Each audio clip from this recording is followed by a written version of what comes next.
நான் பிரசங்கம் பண்ணலை, இன்னைக்கு பிரசங்கம் பண்ணவில்லை. உங்களுக்கு நல்ல பாஸ்டர் உண்டு, ஒவ்வொரு வாரமும் நல்ல செய்திகளை நீங்கள் கேட்குறீங்க, அதற்காக கர்த்தருக்கு ஸ்தோத்திரம். பிஸ்னஸ் பீப்புள் ஃபேமிலி ஃபெல்லோஷிப் அப்படின்னு பாஸ்டர் சொன்னதுனால நான் அவர்கிட்ட கேட்டேன், ஃபேமிலி பற்றி பேசலாமான்னு கேட்டேன். ஃபேமிலி பற்றி பேசுங்கன்னு சொல்லி சொன்னார். சிஸ்டர் சங்கீதாவும் நேற்று ஃபோனில் தொடர்பு கொண்டாங்க, பிஸ்னஸ் பற்றியும் சில வார்த்தைகள் பேசினாங்க. எனக்கு பிஸ்னஸ் தெரியாது, என்ன உங்களை போன்ற நான் பிஸ்னஸ் மேன் கிடையாது, எங்கள் ஃபேமிலியிலே யாரும் பிஸ்னஸ் மேன் கிடையாது. ஸோ அதனால் எனக்கும் பிஸ்னஸ்க்கும் சம்மந்தம் கிடையாது. ஆனால் இடையிடையே சில வார்த்தைகளை சொருகி கொள்ளுகிறேன். என்ன பிப்ளிக்கல் பிரின்சிபல் உங்களுக்கு தெரியாதவர்களில் நல்ல சாட்சிகளை நம்ம கேட்டோம், நல்ல சாட்சிகளை கேட்டோம். அப்படிப்பட்ட நல்ல உண்மையுள்ள தரமான பிஸ்னஸ் பீப்புளை நம்முடைய சர்ச்சில் கர்த்தர் கொடுத்துருப்பதற்காக ஆண்டவருக்கு ஸ்தோத்திரம். அல்லேலூயா. சரி, இந்த குடும்பம் என்பது மிக பிரதானமானது. அதுக்கும் பிஸ்னஸ்க்கும் தொடர்பு உண்டு. நீங்கள் இந்த 4 பேர் சாட்சி சொன்னதில் கவனிச்சிருப்பீங்க, அவர்கள் தனித்து இயங்கவில்லை, குடும்பமாகத்தான் என்ன செய்கிறார்கள், இருக்கிறார். நீங்கள் 4 பேர் கூப்பிட்டாங்க முன்னாடி, இப்போ யார் கையில் மைக்கு கொடுத்தாலும் நீங்கள் அதை தான் சொல்லுவீங்க. மனைவி இல்லை என்றால் நான் செய்கிற இந்த வேலையை செய்ய முடியாது அப்படி என்பதை இங்கே இருக்கிற எல்லா கணவர்களும் ஒத்துக்கொள்வோம் என்று நான் நம்புகிறேன். இல்லை என் ஒய்ஃப் இல்லாட்டாலும் பரவாயில்ல, இப்போ நான் செய்கிறத ஒரு சின்ன பாயிண்ட்டு கூட குறையில்லாமல் என்னால் நேர்த்தியாக செய்ய முடியும் அப்படின்னு சொல்கிறது யார்? யாரும் இருக்க மாட்டோம். இருந்தாலும் கை தூக்க மாட்டோம், இருக்க முடியாது. எங்கள்கிட்ட கேட்டால் பாஸ்டருங்க ஓகே சரியான எஸ்கேப் போயிட்டார், கூப்பிடுங்க அவரை. பாஸ்டர் நீங்கள் வந்துருங்க முன்னாடி. பாஸ்டர்ஸ் தெரியும், ஏற்கனவே போன வாரம் கோயம்புத்தூரில் ஒரு செமினார் நடத்தணும், கிட்டத்தட்ட அதான் பேச போகிறேன்னா. பாஸ்டர்ஸ்க்கு தனியாக, பிலீவர்ஸ் தனியாக நடத்தணும். தமிழ்நாட்டில் நம்ம அசம்பிளிஸ் ஆகல பாஸ்டர்ஸ் ஃபேமிலி என்ரிச்மெண்ட் என்று ஒரு டிபார்ட்மெண்ட் உண்டு, போதகர்களுக்காக செயல்படுகிற ஒரு துறை. ஸோ அதில் பாஸ்டர்ஸ் பிள்ளைகளுக்காகவும் கூடுதலாக விசுவாசிகளுக்காகவும் திருமணம் சம்மந்தப்பட்ட, திருமணத்துக்கு முந்திய ப்ரீ மற்றும் போஸ்ட் மேரிட்டல் கவுன்சிலிங் மற்றும் அது செமினார் எல்லாமே இந்த துறையின் சார்பாக நம்ம என்ன செய்து கொண்டிருக்கிறோம், நடத்தி கொண்டிருக்கிறோம். ஸோ எந்த பாஸ்டர்ஸ்ட்டை கேட்டாலும் சொல்லுவாங்க, நல்ல பாஸ்டர்ஸ் எல்லாருமே சொல்லுவாங்க தைரியமாக, மனைவி இல்லாமல் ஊழியம் இல்லை, மனைவி இல்லாமல் பிஸ்னஸ் இல்லை. சரி, அது ஒரு பாயிண்ட். இன்னொன்று என்ன விளங்கி கொள்ள வேண்டும், குடும்பமா வியாபாரமா என்று வரும்பொழுது நீங்கள் எத்தனை பேர் வியாபாரத்தை தேர்ந்தெடுப்பீர்கள் என்று எனக்கு தெரியவில்லை, தேர்ந்தெடுக்க மாட்டீங்க நான் நினைக்கிறேன். குடும்பமா வியாபாரமா என்று வரும்பொழுது யோசிக்காமல் குடும்பம் என்று சொல்லி என்ன செய்ய வேண்டும். ஸோ 3 வியாபாரம் பண்ணுகிற பிரதர்லாம் நம்ம பேட்டி எடுத்தாங்க. நீங்கள் 3இல் 1 இழக்க வேண்டும் அல்லது உங்களுடைய குடும்பங்களை இழக்க வேண்டும் என்று சொன்னால் நாம் கண்ணை மூடிக்கொண்டு இதை தான் செய்ய வேண்டும், வியாபாரங்களை இழப்பதற்கு ஆயத்தமாக இருக்கிறோம் என்று சொல்ல வேண்டும். ஆண்டவருக்கு அடுத்தபடியாக நமக்கு பிரதானமானது நம்முடைய குடும்பம், நம்முடைய தொழில் அல்ல. நாம் செய்கிற தொழிலை, இந்த தொழிலே உங்களுக்கு போட்டி உண்டு, அப்படி தானே? நீங்கள் என்னென்ன பிஸ்னஸ் பண்ணுறீங்களோ அதில் கண்டிப்பாக ஒரு போட்டி உண்டு. இந்த இன்னும் சொல்லப்போனால் நம்மை விட இன்னும் நேர்த்தியாக தரமாக வியாபாரம் பண்ணுகிற பெரிய பெரிய வியாபாரிகளெல்லாம் உலகத்தில் என்ன செய்கிறார்கள், இருக்கிறார்கள். என்ன அவர்கள் குறுக்கு வழியோ நேர் வழியோ, ஆனால் கோடிகளில் பொருளுகிற பெரிய பெரிய வியாபாரிகள் இருக்கிறார்கள். அதாவது நமக்கு ஒரு பிரின்சிபல் உண்டு. என்ன பிரின்சிபல்? முதலாவதாக ஆண்டவர், காட் ஃபர்ஸ்ட், அதை மாற்ற முடியாது. இரண்டாவதாக அவர் நமக்கு கொடுத்திருக்கிற குடும்பம், அதற்கு பின்பு தான் வியாபாரம், என்ன பிஸ்னஸ். இந்த ஆர்டரை நீங்கள் மாற்றக்கூடாது. நீங்கள் பண்ணுகிற இந்த வியாபாரத்தை உங்களோடு கூட இத்தனை ஆண்டுகள் பயணித்து வந்த ஒருத்தர் நேர்த்தியாக பண்ணலாம். நீங்கள் கண்டிப்பாக பொறுப்பு வச்சுருப்பீங்க, டெலிகேட் பண்ணியிருப்பீங்க, மேனேஜர்ஸ் வச்சுருப்பீங்க, ஆட்கள்கிட்ட சொல்லுவீங்க, சூப்பர்வைசர்ஸ் வச்சுருப்பீங்க, அல்லது சில பொறுப்புகளை சில ஆட்கள்கிட்ட கொடுத்துருப்பீங்க, அப்படி தானே? தனி ஒருவராக செயல்பட முடியாது. இப்போ உங்களுக்கு அடுத்த லெவலில் ஒரு ஆள் இருப்பார், கண்டிப்பாக 1 or 2 இருப்பாங்க. கை காட்டி, நீங்கள் இல்லாத நேரத்தில் இதை பொறுப்பாக கவனிக்கிற யார் அப்படின்னா ஒருத்தர் கை காட்டுவீங்க. அவர் கையில் இந்த வியாபாரத்தை கொடுத்தால் ஒருவேளை இதை விட சிறப்பாக அவர் செய்யலாம், செய்யாமலும் இருக்கலாம். ஆனால் நம்முடைய குடும்பத்தை இன்னொருவரத்தில் என்ன செய்ய முடியாது, கொடுக்க முடியாது. நாம் அதை விளங்கி கொள்ள வேண்டும். there are alternatives to our business.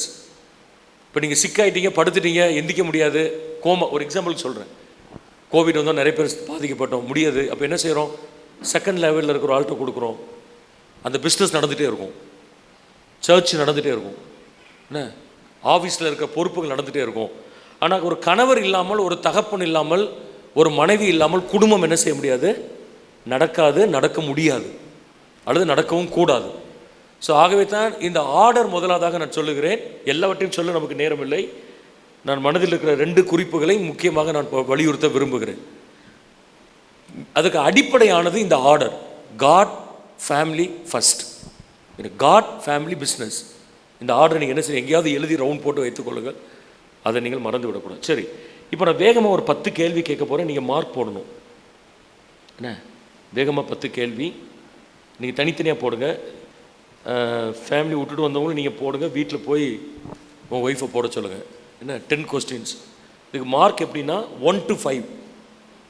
என்ன, 1 to 5 வரை. 1 என்றால் ஒரு பொழுதும் இல்லைன்னு அர்த்தம், நெவர். 2 என்று சொன்னால் எப்பொழுதாவது. இப்போ எக்ஸாம்பிள் கேட்குறேன், நீங்கள் சண்டை போடுவீங்களா அப்படின்னு கேட்டால் இல்லை, ஒரு பொழுதும் சண்டை போட்டது இல்லை அப்படின்னா 1. சரிதானே? 2 ரேர், 3 சம்டைம்ஸ், 4 அடிக்கடி, 5 ரொம்ப அடிக்கடி. நீ நல்லா கவனிங்க. கொஸ்டின்ஸ்க்கு ஏற்ற மாதிரி மார்க் போடணும். எக்ஸாம்பிளுக்கு தான் சண்டை கேட்டாது, நெகட்டிவ் கொஸ்டின்ஸ்.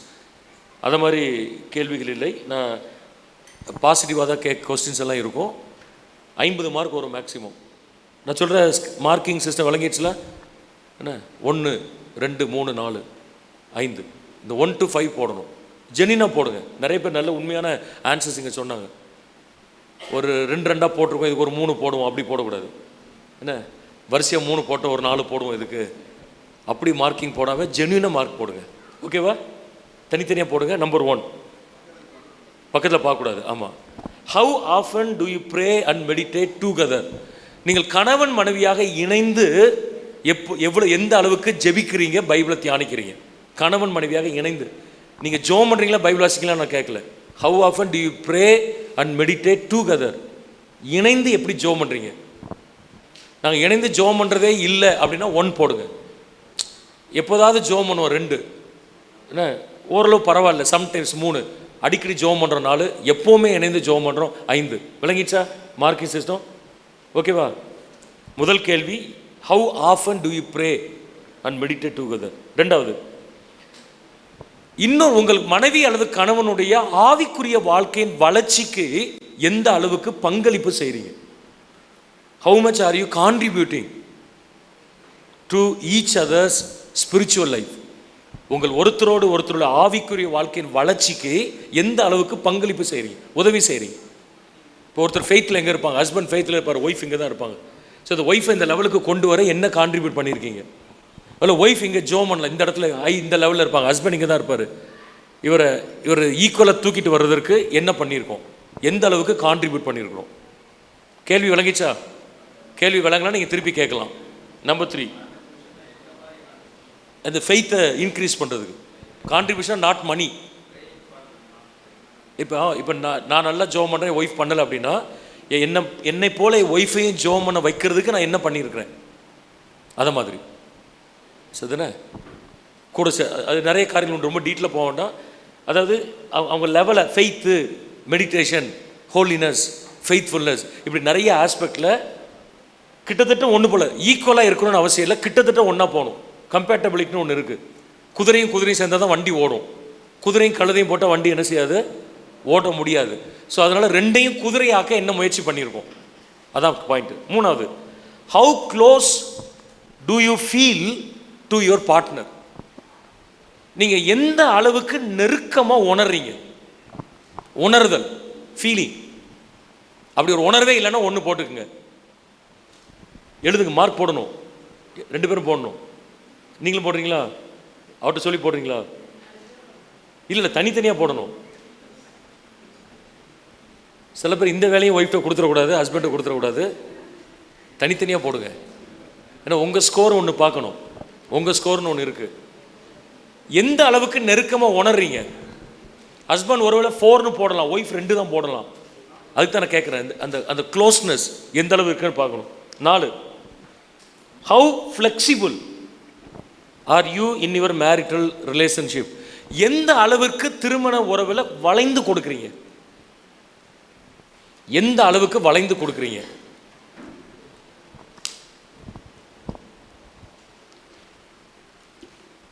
ஒருவேளை நீங்கள் பேபி வச்சுருந்தீங்கன்னா ஒரு மார்க் சொல்லி அவரை இன்னொரு பக்கத்தில் போட சொல்லுங்க. போடு. Very good. ஹவு ஃப்ளெக்சிபிள், எந்த அளவுக்கு வளைந்து கொடுக்குறீங்க. என்ன வளைந்து கொடுத்தல். 6. 5. 5. How often do you appreciate each other, எந்த அளவிற்கு ஒருத்தர் பாராட்டுறீங்க. பாராட்டுதல், அடிக்கடி பாராட்டுவோம், பாராட்டி பழக்கமே இல்லை, என்னடைய பாராட்டுறோம், அதுக்கு தகுந்த மாதிரி மார்க். பாராட்டுதல் என்ன, how often do you appreciate each other. 6. How do you handle conflicts, பிரச்சனையை எப்படி கையாளுறீங்க. பிரச்சனை சொல்லுது பிஸ்னஸ் பிரச்சனை இல்லை, இப்போ நான் ஃபேமிலி பற்றி பேசுகிறேன். ஸோ கேள்விகள் எல்லாமே குடும்பம் சம்மந்தப்பட்ட கேள்விகள்னா நீங்கள் ரொம்ப லார்ஜாக திங்க் பண்ண வேண்டாம்.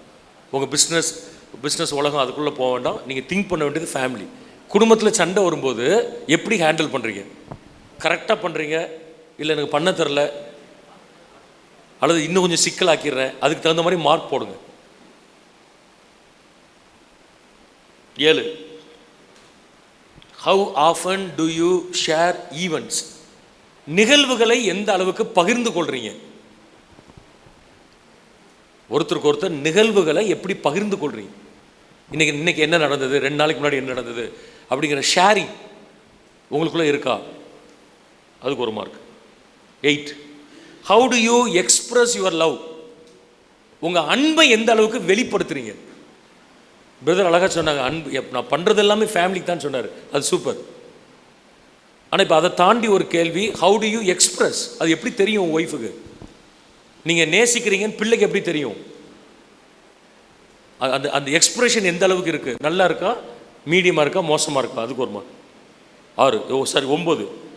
How are you satisfied in your financial intimacy, பொருளாதார நெருக்கம் எந்த அளவுக்கு உங்களுக்கு இருக்குது. பிரதர் பாஸ்டர் சாம்சன் அழகாக கேள்வி கேட்டார், உங்கள் ஒய்ஃபுக்கு ஃபைனான்ஸ் தெரியுமா. சில பேர் தெரியாது. நீங்கள் வெரி குட், நீங்கள் இங்கேருந்து எல்லாமே புல்பீட்டில் இருந்து எல்லாமே உண்மையை தான் சொல்லியிருக்கீங்க.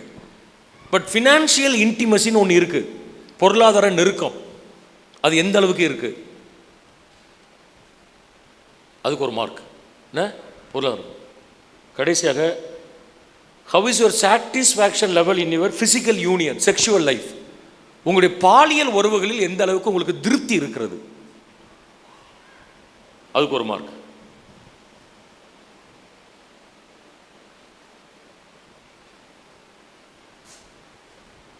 போடுங்க, டோட்டல் போடுங்க.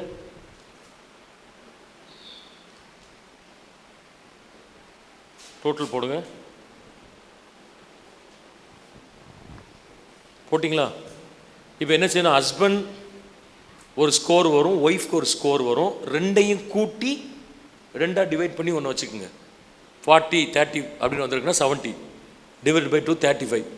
உங்கள் க்ளோஸ்னஸ் ஸ்கோர் வந்து 35. உங்கள் family. Thank you, very good.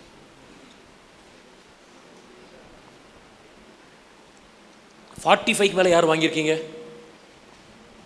Above 45 சேர்ந்து வாங்கியிருக்கீங்களா? வாங்கலை. தனியாக வாங்கலை, சேர்ந்து வாங்கலை. இல்லை தனியாக வாங்கியிருக்கீங்களா? தனியாக வாங்கினாலும் பரவாயில்ல. இண்டிவிஜுவல் ஸ்கோர் யாரும் 45 மேலே வாங்கியிருக்கீங்களா? இல்லை. 40 அண்ட் அபோவ்? ஓகே, ஒருத்தர், 2 பேர், 2-3 பேர் இருக்கீங்க. Very good. 35+ இருக்கீங்க. 10க்கு கீழே யார் இருக்கீங்களா? கை தூக்க வேண்டாம். 10க்கு கீழே நீங்கள் என்ன பண்ணணும், நான் இந்த 10 கேள்வி பாஸ்டருக்கு அனுப்புகிறேன். நீங்கள் உங்கள் குரூப் வச்சுருப்பீங்களா, சர்ச் குரூப், அல்லது உங்கள் பிஸ்னஸ் ஃபெல்லோஷிப் குரூப் இருந்தால் போட்டு விடுங்க. கொஞ்சம் டைம் எடுத்து இன்னொரு தடவை இந்த கேள்விக்கு பதில் கண்டுபிடிங்க. ஹஸ்பண்ட் ஒய்ஃபாக தனித்தனியாக உட்காந்து கண்டுபிடிங்க. ஸ்கோர் வந்து 45+ வரணும். எதுக்கெல்லாம் மார்க் குறைய போட்டோன்னு கண்டுபிடிங்க. சரிதானே? இப்போ சிலதுக்கு 1 போட்டிருப்பீங்களா? யார் 1 போடலை? 1 மார்க் எந்த கேள்விக்கு நான் போடலை? போடலையா? அது இல்லையா? போடலை. ஓகே. 2 மார்க்ஸ், 2 மார்க்கே நான் போடலை. அப்படி யாரும் இருக்கீங்களா? 2. எல்லாத்துக்கும் 5 போட்டிருக்கேன், இருக்க மாட்டீங்க. ஏன்னா இருந்தால் 45+ வந்திருக்கும்ல. 2 மார்க்ஸ், நீங்கள் 45+. ஓகே. 47. இதே கேள்வி வீட்டில் போய் சிஸ்டர் கேட்டால் அவங்கள போட வைக்கணும். நீங்கள் எவ்வளோ மார்க் போட்டிங்கன்னு சொல்லக்கூடாது. உங்கள் 2 பேரும் ஆவரேஜே கண்டுபிடிக்கணும். இப்போ சில கேள்விக்கு நீங்கள் பார்த்தீங்கன்னா நீங்கள் 4 போட்டிருப்பீங்க, ஒய்ஃப் 2 தான் போட்டிருப்பாங்க. உட்காந்து பேசணும், எங்கே பிரச்சனை இருக்குன்னு கண்டுபிடிக்கணும். தான் நீங்கள் பிஸ்னஸில் எப்படி ரொம்ப அழகாக டெவலப் பண்ணுறதுக்கு என்ன பண்ணணும்னு கண்டுபிடிக்கிற மாதிரி இந்த ஃபேமிலியை ஸ்ட்ரென்தன் பண்ணுறதுக்கு என்ன பண்ணணுங்கிறத கண்டுபிடிக்கணும். ஏன்னா இதுதான் உங்கள் சக்ஸஸுக்கு பேஸ். சரி தானே? ஓகே. இப்போ நான் இந்த இன்டிமசி அப்படிங்கிற வார்த்தையை பற்றி தான் ஒரு என் டைமில் 1:20 ஒரு 40 மினிட்ஸ். ஏன்னா நான் வந்து 17 வருஷம் பெல் அடித்தா முடிக்கிற சிஸ்டத்தில் பழகினவன். 17 வருஷம் பைபிள் காலேஜில் ஃபேக்கல்ட்டியாக இருந்தேன். ஸோ பெல் அடித்தா சப்ஜெக்டை முடிக்கிறோமோ இல்லையோ வெளியே போயிடணும், ஃபைலை தூக்கிட்டு வெளியே போயிடணும். 5 நிமிஷம் பிரேக் இருக்கும், அடுத்த ஆள் உள்ளே வருவாங்க. ஸோ அதனால் 5 நிமிஷம் கிரேஸ் டைம், அவ்வளோதான். அதுக்கு மேலே போக மாட்டோம், உங்களுக்கு இருதயம் கலங்காத இருப்பதாக. பயப்பட வேண்டாம், முடிக்காட்டாலும் நிறுத்திடும் டப்புன்னு. சரி, இப்போ இந்த இன்டிமசி அப்படிங்கிறத குறித்து தான் இன்றைக்கி நான் பேச போகிறேன். இன்டிமசி என்பது நெருக்கம். பைபிள் ஒரு வசனம் இருக்குது ரொம்ப அழகாக, ஆதியாகமம் 2:24, நமக்குலாம் தெரிந்த வசனம் தான். 2:18, மனிதன் தனிமையாக இருப்பது நல்லது அல்ல. என்ன அப்போ திருமணம் என்கிற ஒன்றை ஏற்படுத்தி கொடுத்தது ஆண்டவர். த இன்ஸ்டிடியூஷன் ஆஃப் மேரேஜ் அப்படிங்கிறது it was ordained by God. ஆண்டவரால் ஏற்படுத்தப்பட்டது. அதற்காக கர்த்தருக்கு ஸ்தோத்திரம். இது நிமித்தம் மனிதன் தன் தகப்பனையும் தன் தாயையும் விட்டு தன் மனைவியோடு என்ன செய்திருப்பான்? இசைந்திருப்பான். அப்படிலாம் வசனத்தை ஆதியாகமம் அதே அதிகாரத்தில் நம்ம வாசிப்போம். இந்த இசைவு எந்த அளவிற்கு இசைவு நம்ம ஃபேமிலியில் வருதோ, இன்டிமசி எந்த அளவுக்கு வருதோ அந்த அளவுக்கு தான் சக்ஸஸ் வரும். நீங்கள் நல்லா கவனிங்க, உங்கள் வீடு சரியில்லைன்னா உங்கள் பிஸ்னஸ் கண்டிப்பாக சரியாக இருக்காது. இப்போ நிறைய பேர், இவங்க 4 பேர் தான் இல்லை, நிறைய பேர் சக்ஸஸ்ஃபுல்லாக பண்ணுறீங்க. பிரதர் ஆண்டர்ஸ்லோன் கடைசி ஒரு டெஃபினிஷன் கொடுத்தாரு அழகா. சக்ஸஸ்ங்கிறது பணம் கிடையாது, சக்ஸஸ்ங்கிறது நம்பர் ஆஃப் பிஸ்னஸ் கிடையாது, சக்ஸஸ்ங்கிறது எந்த அளவுக்கு வீடு, எத்தனை ஸ்கொயர் ஃபீட்டில் வீடு வச்சுருக்கோம், என்ன கார் டிரைவ் பண்ணுறங்கிறது கிடையாது. சக்ஸஸ்ங்கிறது சந்தோஷமாக இருக்கிறோமா. ரோட்டு ஓரத்தில் படுத்துருப்போம் ஒருத்தன், அவன் ஒய்ஃபு அடுப்பு வச்சு சமைச்சிட்ருக்கோம், தொட்டியில் மரத்தில் கட்டி போட்டிருப்பான், ஒரு மரக்கட்டில் செல்ஃபோனில் பாட்டு கேட்டுட்ருப்பான், சந்தோஷமாக இருக்கான். அவன் ஒய்ஃப் அங்கே மட்டன் பிரியாணிலாம் செய்யலை, ஏதோ ஒன்று ரசமோ சாம்பாரோ வச்சிட்ருக்கு அந்த அம்மா. அவனுக்கு ஏசி ரூம் நம்ம மாதிரி கிடையாது, கட்டில் கிடையாது, செக்யூர்டாக வீடு கிடையாது, ஆனால் சந்தோஷமாக இருக்கான். அப்போ சந்தோஷங்கிறது இடங்களில் இல்லை, சந்தோஷம் எங்கே தான் இருக்குது? மனசில். அதனால தான் வசனம் சொல்லுகிறது, சண்டைக்காரியும் கோபக்காரியுமான ஸ்திரீயுடன் குடியிருப்பதை பார்க்கலும் வீட்டின் மேல் மூலையில் தங்கியிருப்பது நலம். நீங்கள் சண்டை போட்டுட்டு ஆஃபீஸ்க்கு உங்கள் ஆஃபீஸ்க்கு போனீங்கன்னா உங்களால் என்ன செய்ய முடியாது? ஷைன் பண்ண முடியாது. அப்படி தானே? சண்டை போட்டு பிரசங்கம் பண்ண முடியாது. சில பாஸ்டர்ஸ் வந்து பெண்களை கடுமையாக திட்டுவாங்க பிரசங்கத்தில். இவர் இல்லை, நிறைய பேர் நான் பார்த்துருக்கோம், கடுமையாக திட்டுவாங்க பெண்களை. ஏன்னா சான்ஸ் ஒரு பாயிண்ட் கிடச்ச போது மைக்கில் யாரும் அவரை ஸ்டாப் பண்ண முடியாது. ஏன்னா அவர் கையில் மைக் இருக்கும், பிடிச்சி 1 hour வாங்குவாங்கன்னு நினச்சிவார், வாங்குவார். அவங்களுடைய வாழ்க்கையெல்லாம் பார்த்தீங்கன்னா அவருக்கு ஒய்ஃபில் ப்ராப்ளம் இருக்கும். ஸோ வீட்டில் சொல்ல முடியாதான் மைக்கில் சொல்லுவார். என்ன அது ஒரு நிறைய பாஸ்டர்ஸோட ப்ராப்ளம் அது. இப்போ இந்த இன்டிமசி உங்களுக்கு இந்த 10 கேள்வியை வந்து ஓரளவுக்கு எக்ஸாக்டான்னு சொல்ல முடியாது, ஓரளவுக்கு உங்களுடைய இன்டிமசி லெவலை கண்டுபிடிக்க உதவி செய்யும். நீங்கள் ஜெனியூனாக ஆன்சர் பண்ணிங்கன்னா உங்கள் லெவல் எங்கே இருக்குது நீங்கள் என்ன செஞ்சிடலாம்? கண்டுபிடிச்சிடலாம். வீக்காக இருக்கிறத ஸ்ட்ரென்தன் பண்ணலாம். சரி, இப்போது ஒரு கிறிஸ்டியன் சைக்காலஜிஸ்ட் என்ன சொல்கிறாரு? இன்டிமசிக்கு என்ன அர்த்தம் சொல்கிறாரு? இன்டு மீ சி, எனக்குள் வந்து என்னை பார்த்தல். இன்டு மீ சி, அதான் இன்டிமசியா. ஒரு மனைவியை அல்லது ஒரு கணவனை மனைவியை தவிர வேறு யாரும் சரியாக அறிந்து கொள்ள முடியாது. அப்படி தானே? வீட்டில் நம்ம எப்படி இருக்கிறோம்? சர்ச்சோட இன்வால்வ்மெண்ட், உங்கள் பிஸ்னஸ் இன்வால்வ்மெண்ட்டாக மறந்துருங்க. நான் யார் என்பது யார் கரெக்டாக சாட்சி சொல்லணும்? வீட்டில் எப்படி இருக்கிறோம்? சர்ச்சில் எல்லோரும் பிரைஸ் லார்ட் சொல்லுவோம், சிரிப்போம், அன்பாக தான் இருப்போம், நம்முடைய கோபத்தை கட்டுப்படுத்திக்குவோம், நம்முடைய ரியாலிட்டியை வெளியே காட்ட மாட்டோம் சர்ச்சில். அப்படி தானே? முடிஞ்ச அளவுக்கு கண்ட்ரோல் பண்ணுவோம். ஒரு அளவுக்கு மீறி போனால் தான் வெடிக்கிறது. என்ன ப்ரெஷர்ஸ் அதிகமானதான் வெடிக்கிற வழியே 90% கண்ட்ரோல் பண்ணுவோம். உங்கள் பிஸ்னஸில் நீங்கள் கண்ட்ரோல் பண்ணுவீங்க, வேறு வழி கிடையாது. இல்லாட்ட கஸ்டமர்ஸ் என்ன செஞ்சிடக்கூடாது. அப்படி தானே? கஸ்டமர்ஸ் தான் நமக்கு மெயின். ஸோ அதனால் அவனுக்கு மனசில் வாயா போயான்னு திட்டன்னு தோணும், பரவாயில்ல. ஆனால் எங்கே நம்ம ரியலாக எங்கே இருப்போம்? வீட்டில். என்ன வீட்டில் தான் நாமாக இருக்கிற இடம். வீட்டில் நீங்கள் பிஸ்னஸ்மேன் கிடையாது, வீட்டில் யார்? ஹஸ்பண்ட். அப்படி தானே? நாங்கள் வீட்டில் பாஸ்டர் கிடையாது. சில பாஸ்டர்ஸ்குள்ள ப்ராப்ளம், இப்போ நீங்கள் பாஸ்டர்ஸ் கிடையாது, வீட்லேயும் பாஸ்டர்ஸாக இருப்பாங்க. நான் ஒரு பாஸ்டர் வீட்டுக்கு போயிருந்தேன், வழியில் நாங்கள் 2-3 பேர் போயிருந்தோம். பிரேக்ஃபாஸ்ட் டைம் அது. ஜஸ்ட் அவர் விசிட் பண்ண தான் போனோம். ஆன் த வே ஒரு இடத்துல இருக்கார். சாப்பிட்டீங்களான்னு கேட்டாங்க. இல்லை நாங்கள் போகிற வழியில் சாப்பிட போகிறோம். பாஸ்டர் இல்லை சாப்பிட்ருங்கன்னு நாங்கள் வெயிட் பண்ணுறோம். சாப்பிட உட்காரோம் டேபிளில். அப்போ அந்த அம்மா சொல்கிறாங்க, பாஸ்டர் நீங்களும் வாங்க சாப்பிடுங்குது. ஒரு ஒய்ஃபு பார்த்தா இவர் உள்ளேருந்து வராரு. யாரை கூப்பிட்டீங்க சிஸ்டர்னா? இவரை தான் கூப்பிட்டேன். ஹஸ்பண்ட் வீட்டில் எப்படி கூப்பிட்றாங்க? பாஸ்டர். ஏன்னா அவர் அந்த தோரணையில் தான் இருக்கார். என்ன, நீங்கள் வீட்டில் பெரிய பிஸ்னஸ் மேனாக இருக்கலாம், மேக்னட்டாக இருக்கலாம், திருப்பூர்லேயே நீங்கள் கீ பர்சனாக இருக்கலாம். ஆனால் நீங்கள் செருப்பை அல்லது ஷூவை வெளியே கழட்டிட்டு போகிற மாதிரி வீட்டுக்குள்ளே போகும்போது நீங்கள் யார்? நான் ஒரு சாதாரணமான கணவன், சாதாரணமான மனைவி, என் பிள்ளைகளுக்கு அப்பா. அங்கேயும் பிஸ்னஸ் மைண்டில் நாளைக்கு என்ன பண்ணணும், இந்த பணத்தை எப்படி மாற்றணும், எந்த பேங்க்கில் ட்ரான்ஸ்ஃபர் பண்ணணும், அவன் ஏன் வரல, இந்த சிந்தனையெல்லாம் கழட்டி வச்சுட்டு தான் வீட்டுக்கே போகணும். அல்லேலூயா, ஆமென். என்ன அதே சிந்தனையில் என்ன செய்யக்கூடாது, போகக்கூடாது. அதான் இந்த இன்டிமசி நமக்குள் வந்து நம்மை பார்த்தால் சரி.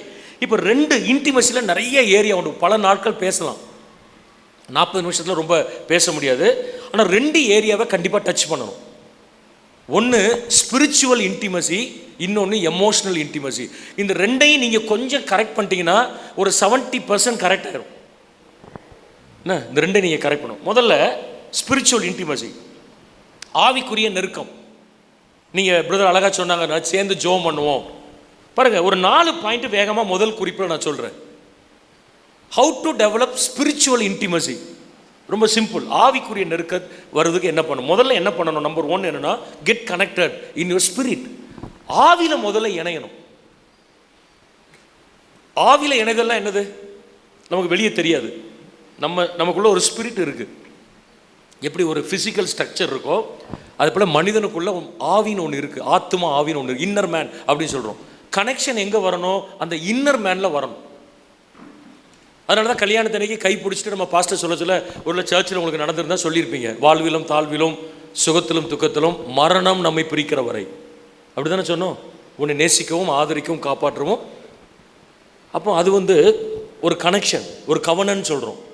என்ன கவனன்? 2 hearts are getting connected with each other. 2 இருதயம் வந்து டக்குன்னு கனெக்ட் ஆகும். நீங்கள் நல்லா கவனிங்க. ஸ்பிரிச்சுவலாக கனெக்ட் ஆகலைன்னா உங்களுக்கு நிறைய ஆஸ்பெக்டில் பிரச்சனை வரும். ஃபிசிக்கலாக வரும், எமோஷனலாக வரும், ஃபினான்ஸில் வரும். என்ன, இதுக்கு ஃபவுண்டேஷனே இதான், ஸ்பிரிச்சுவல் ஆக்டிவிட்டி தான். அப்போ ஆவியில் இணையணும். ஆவியில் என்ன செய்யணும்? இணையணும். 1.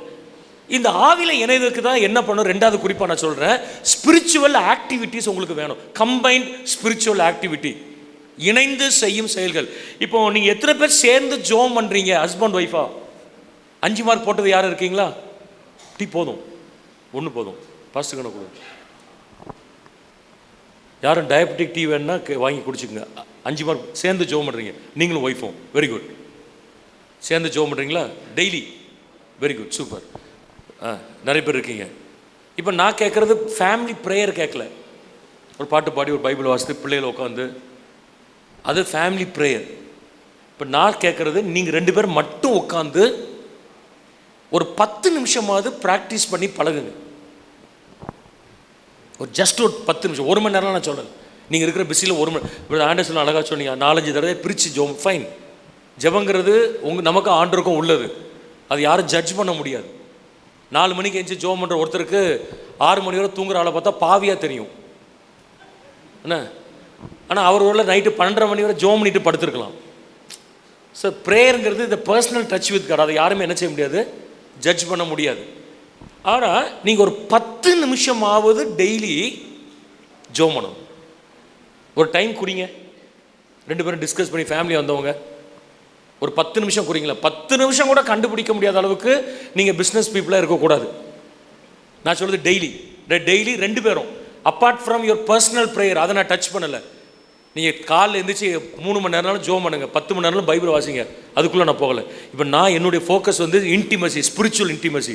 சேர்ந்து ஒரு 10 நிமிஷம், சேர்ந்து ஒரு நாளைக்கு, ஒரு வாரத்துக்கு ஒரு ஃபாஸ்டிங், சேர்ந்து மாதத்துக்கு ஒரு நாள் ஒரு சர்ச்சில் போய் 1 மணி நேரம் ஜெபம். அது குறிங்க. என்ன, அது குறிக்கணும். எப்போ ஜோம் பண்ணலாம், என்னைக்கு ஃபாஸ்டிங் இருக்கலாம், டிஸ்கஸ் பண்ணுங்கள். என்ன, செவ்வாய்க்கிழமை நைட்டு இருப்போம், பிள்ளைகள்லாம் தூங்கினதுக்கப்புறம் சாப்பிடாம உட்காந்து ஒரு 40 மினிட்ஸ் ஜோம் பண்ணுறது, 1 ஹவர் ஜோம் பண்ணுவோம். ட்ரை பண்ணி தான் பாருங்களேன். நீங்கள் சபையாக சேர்ந்து ஜெபிப்பது வேறு, தலைவர்களாக ஜெபிப்பது வேறு, பாஸ்டரோடு இணைந்து ஜெபிக்கிறது வேறு.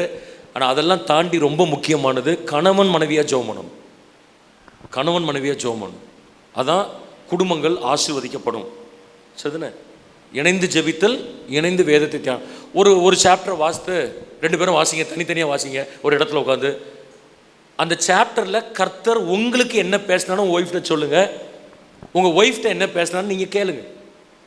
நீங்கள் ஆச்சரியப்படுவீங்க. உங்கள் 2 பேருக்கும் கர்த்தர் கொடுத்த வெளிச்சம் அந்த குடும்பத்திற்கு உரியது. அல்லேலூயா. அப்போ இதுதான் கம்பைன் ஸ்பிரிச்சுவல் ஆக்டிவிட்டின்னு சொல்கிறோம். இது எந்த ஃபேமிலி ஸ்ட்ராங்காக செய்தோ அங்கே பிசாசு வருவதற்கு இடங்கள் கிடையாது. வழியெல்லாம் அடைப்பார் ஆண்டவர். எந்தெந்த ரூட்டெல்லாம் அவன் வருவதற்கு அவன் ட்ரை பண்ணுறானோ அங்கெல்லாம் சீல் பண்ணிட்டே வருவார். பிசாசு உள்ள என்ன செய்ய முடியாது. நம்ம வீடுகளுக்குள் பிசாசு வருவதற்கு பிரதானமான காரணம் நாம் வேலிகளை திறந்து விட்டுருக்குறோம். சரிதானே? அப்போ நான் முதல்ல சொன்னேன் ஆவியில் இணைங்கன்னு சொன்னேன். Getting connected in your spirit. 2வது சொல்லியிருக்கிறேன் ஸ்பிரிச்சுவல் ஆக்டிவிட்டி, இணைந்து செய்யும் செயல். அதுக்கு டைம் கண்டுபிடிக்கணும். வீட்டில் போய் கூட பேசுங்க. நம்ம வாரத்துக்கு 1 மணி நேரம் உபவாசம் பண்ணுவோம். வீக்லி ஒன்ஸ் தான் நான் சொல்கிறேன்.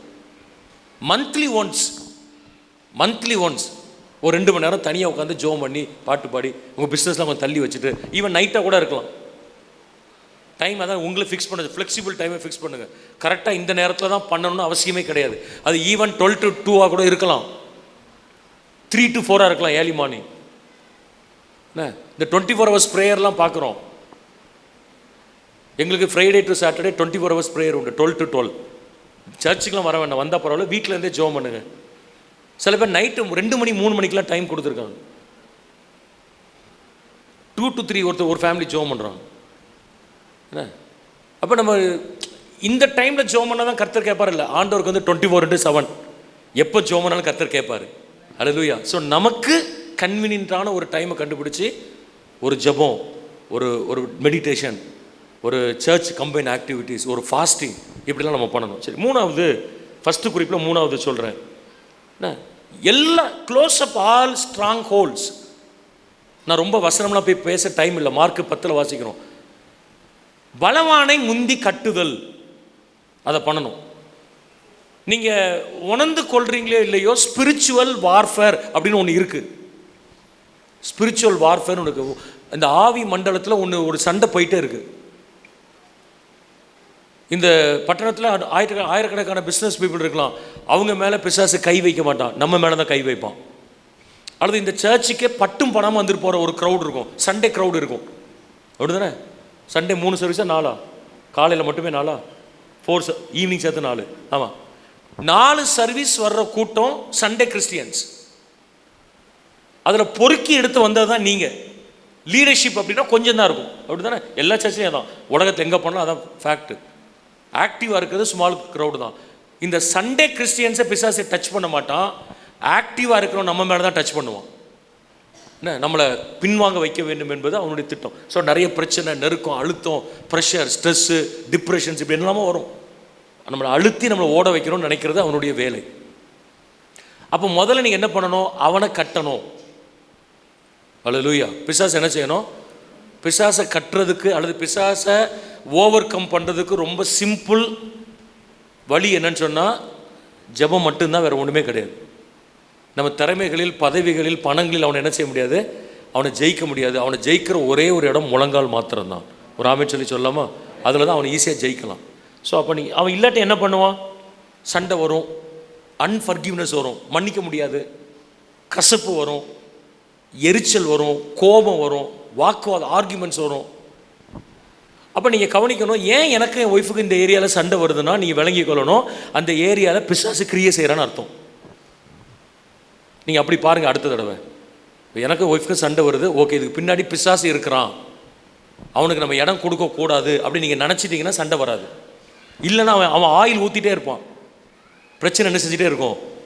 பெருசாகிட்டே இருக்கும். சின்ன பிரச்சனையாக இருக்கும், பெரிய பிரச்சனையாக மாறும். ஒரு ஜென்ரல் மேனேஜர், அவர் ஒரு கம்பெனியில் ஒரு எக்ஸாம்பிள் சொல்கிறேன். அவர்கிட்ட உள்ள டாப்பில் இருக்கிற ஒரு எக்ஸிக்யூட்டிவ், அவர் அந்த கம்பெனியில் பெரிய கம்பெனி. ஆனால் மறப்பார். அவர் எந்த அளவுக்கு மறப்பாருன்னா, வச்சதை பொருளை ஒரு இடத்துல வைக்க மாட்டார். அது அவருடைய ப்ராப்ளம். சரி, கீயை கொண்டு போய் எங்கேயோ வச்சுருவாராம். லேப்டாப் பேக்கை எங்கேயா போட்டுருவார், காரில் வச்சுட்டு வீடெல்லாம் தேடிட்டு இருப்பாராம். என்ன சாக்ஸை அந்த சிஸ்டர் சொன்னாங்க, சாக்ஸை கழட்டி சோஃபாவில் சொருகிடுவானோ. வேன்னே கிடையாது, வந்து அப்படியே உட்காந்து கழட்டி சோஃபாவில் கேப்பில் உள்ளே விட்டுருவாராம். ஒரு வாரம் கழிச்சு சோஃபா நாருமா. என்னடா ஒரு மாதிரி எலி செத்த நாற்று அடிக்கன்னு பார்த்தா சாக்ஸ் உள்ளே, அவங்க ஒரு நாள் சொல்கிறாங்க, உள்ளேருந்து வேக்கம் போட்டு எடுக்கிறோம், சாக்ஸாக வருது. ஆனால் சாக்ஸை காணோன்னு சண்டை போடுவார், தோச்சி போட்டு எங்கே போட்டேன்னு சண்டை போடுவார். அது அவருடைய ஹேபிட். கீயை கொண்டு போய் ரெஸ்ட் ரூமில் வச்சுட்டு வந்துட்டார் ஒரு நாள். மனுஷன் எங்கேயாவது கீயை கொண்டு போய் ரெஸ்ட் ரூமில் வைப்பானா? என்ன கடைசியில் மறுநாள் ஆஃபீஸ் போகும்போது வீடெல்லாம் தேடி பெரிய சண்டையாகி கடைசியில் கேபில் புக் பண்ணி போனாராம். இந்த அம்மா ஒர்க் பண்ணுறாங்க, அவங்க ஸ்கூல் டீச்சர். அவங்க அவரை அனுப்பிட்டு குளிக்க போகும்போது பார்த்தா சாவி அங்கே இருக்குது. இப்படி ஒரு ஆளை எப்படி ஹேண்டில் பண்ணுறது? இப்போ சண்டை வரும். சண்டை வரும்போது இவங்க என்ன ஒரு தடவை சொல்லியிருக்கிறாங்க, என்ன லட்சணத்தில் உங்கள் அம்மா வளர்த்தாங்களோன்னு சொல்லியிருக்காங்க. அவ்வளோதான், பெரிய சண்டை ஆகிட்டு. நீ என்னை பற்றி பேசலாம், எங்கள் அம்மாவை பற்றி நீ எப்படி பேசலாம் அப்படின்னு சொல்லி பெரிய கீயை கொண்டு போய் ரெஸ்ட் ரூமில் வச்சது இவர் தப்பு. ஆனால் இப்போ சண்டை என்னாச்சு, பெரிய பெரிய இது வந்து அவரை திருத்த எவ்வளவோ முயற்சி பண்ணுறேன். இத்தனை வருஷம் ஆச்சு, அவர்கள் ஏர்லி 50s இருப்பார் கண்டிப்பாக. இத்தனை வருஷம் ஆச்சு, என்னால் திருத்த முடியல. பிரச்சனை ஏன்னா அப்போ நல்ல கவனிங்க, நம்ம வீக்னஸை பிசாசு யூஸ் பண்ணுவோம். ஸோ அவங்களுக்கு நாங்கள் என்ன கவுன்சிலிங் கொடுத்தோம் அப்படின்னா, ரொம்ப சிம்பிள். தொலைக்கிறாரா, கார் வந்தவொடனே ஓடி போய் கீயை வாங்கிருங்க. என்ன அவருக்கும் சந்தோஷமாக இருக்கும், நம்மளை நல்லா வெல்கம் பண்ணுறாங்க. ஏன்னா நாளைக்கு நீங்கள் தான் தேடணும். கீ வாங்கி என்ன செஞ்சுருங்க, போட்டுருங்க. சோஃபாவில் உட்காந்தோடனே சாக்ஸை கழட்டி விட்ருங்க. என்ன இல்லாட்டி எங்கே உள்ளே சொருகிட்டாருன்னா அப்புறம் என்ன செய்யும், உங்கள் வீடு தான் நாரும். அப்போ அவருக்கு ஒரு பக்கம் சந்தோஷமாக இருக்கும், மனைவி நமக்கு பயங்கர பணிவிடை செய்கிறேன்னு சொல்லி. என்ன ஆனால் பணிவிடைங்கிறது ரெண்டாவது, பிரச்சனையை அவாய்ட் பண்ணுறதுக்கு அதான் வழி. என்ன வரும்போதே பேக்கை தூக்கிட்டு கார்லேருந்து இறங்கும்போதே பேக்கோடு இறங்கினாரா, பேக் இல்லாமல் இறங்கினாரா செக் பண்ணிக்கோங்க. என்ன சம்டைம்ஸ் உள்ளே டிக்கில் வச்சுட்டு வீடெல்லாம் தேடுற ஆளாம், செக் பண்ணிக்கங்க. ஓகே பேக் உள்ளே தான் இருக்குன்னு சொல்லுங்கள், உங்கள் பேக் உள்ளே தான் இருக்குன்னு. அவரை தலைகீழ நின்று நான் மாற்றணும்னு முயற்சி பண்ணேன், இன்றைக்கு வர மாறல. ஏன்னா அவங்க அம்மா அப்படி வளர்த்து. நான் சொன்னேன், அம்மாவை இழுக்காதீங்க. அம்மா இழுத்தாலே ஆண்களுக்கு என்ன வரும், சுருன்னு வரும். இப்போ நம்ம பண்ண வேண்டியது நீங்கள் மாறணும். இப்போ நான் மாறணும்னு நினச்சிட்டா பிரச்சனை கிடையாது. ஆனால் நம்ம எல்லாருமே என்ன பண்ணுவோம், உன்னை மாத்துறேனா, உன்னை ஆண்டவரே அவளை மாற்றும் அவரை மாற்றும் ஜோம் பண்ணுற வழிய நம்ம யாருமே என்னை மாற்றும் ஜோம் பண்ணல. என்ன பாட்டோடு நிறுத்திடுறோம். மாறவே ஆசைப்படுகிறேன், அரிசலன் அழகாக பாடுறாரு. என்ன என்னை மாற்றிவிடும் அன்பு நேசரே அப்படின்னு பாட்டோடு இல்லை, மாறணும். ஓகே இது நீங்கள் பார்த்தீங்கன்னா ஒரு வீக்னஸ் இருக்குது, ஒரு பர்சனாலிட்டின்னு ஒன்று இருக்குது. அதை பிசாசு பயன்படுத்துகிறான். அப்போ பயன்படுத்துறதுக்கு இடம் கொடுக்கக்கூடாதுன்னா நம்ம முந்திக்கணும், சரிதானே? அப்போ க்ளோஸ்அப். எங்கெங்கெல்லாம் உங்கள் வீட்டில் பிரச்சனை வருவதற்கு வாய்ப்பு இருக்குன்னு கண்டுபிடிக்கிறீங்களோ அங்கெல்லாம் க்ளோஸ் பண்ணிகிட்டே வாங்க. க்ளோஸ் பண்ணிட்டீங்கன்னா உங்களுக்கு இன்டிமசி என்ன செய்யும், அதிகரிக்கும். இல்லைன்னா வருத்தங்கள், கசப்புகள், சண்டைகள், ஏதாவது கசப்பு உங்களுக்குள்ளே இருக்கா யோசிங்க. மன்னிக்க முடியாத தன்மை ஏதாவது இருக்கா, மாமியாரையோ மருமகள் ஹஸ்பண்டையோ, ஹஸ்பண்ட் சார்ந்தவளையோ, ஒய்ஃப் சார்ந்தவளையோ மன்னிக்க முடியாது அன்ஃபர்கிவிங் ஸ்பிரிட் ஏதாவது இருக்கா? அல்லது தீர்க்கப்படாத பிரச்சனைன்னு இருக்கா யோசிங்க. அன்ரிசால்வ் கான்ஃப்ளிக்ட் எதுவும் இருக்கா? என்னன்னு தெரியல, ரொம்ப இத்தனை வருஷமாக இந்த பிரச்சனை எங்களால் தீர்க்கவே முடியல, அதை பேசினாலே சண்டை வருது அப்படின்னு எதுவும் இருக்கா? அதெல்லாம் கரெக்ட் பண்ணணும். கரெக்ட் பண்ணாதான் வண்டி இழுத்துட்டு என்ன செய்யும், வேகமாக போகும்.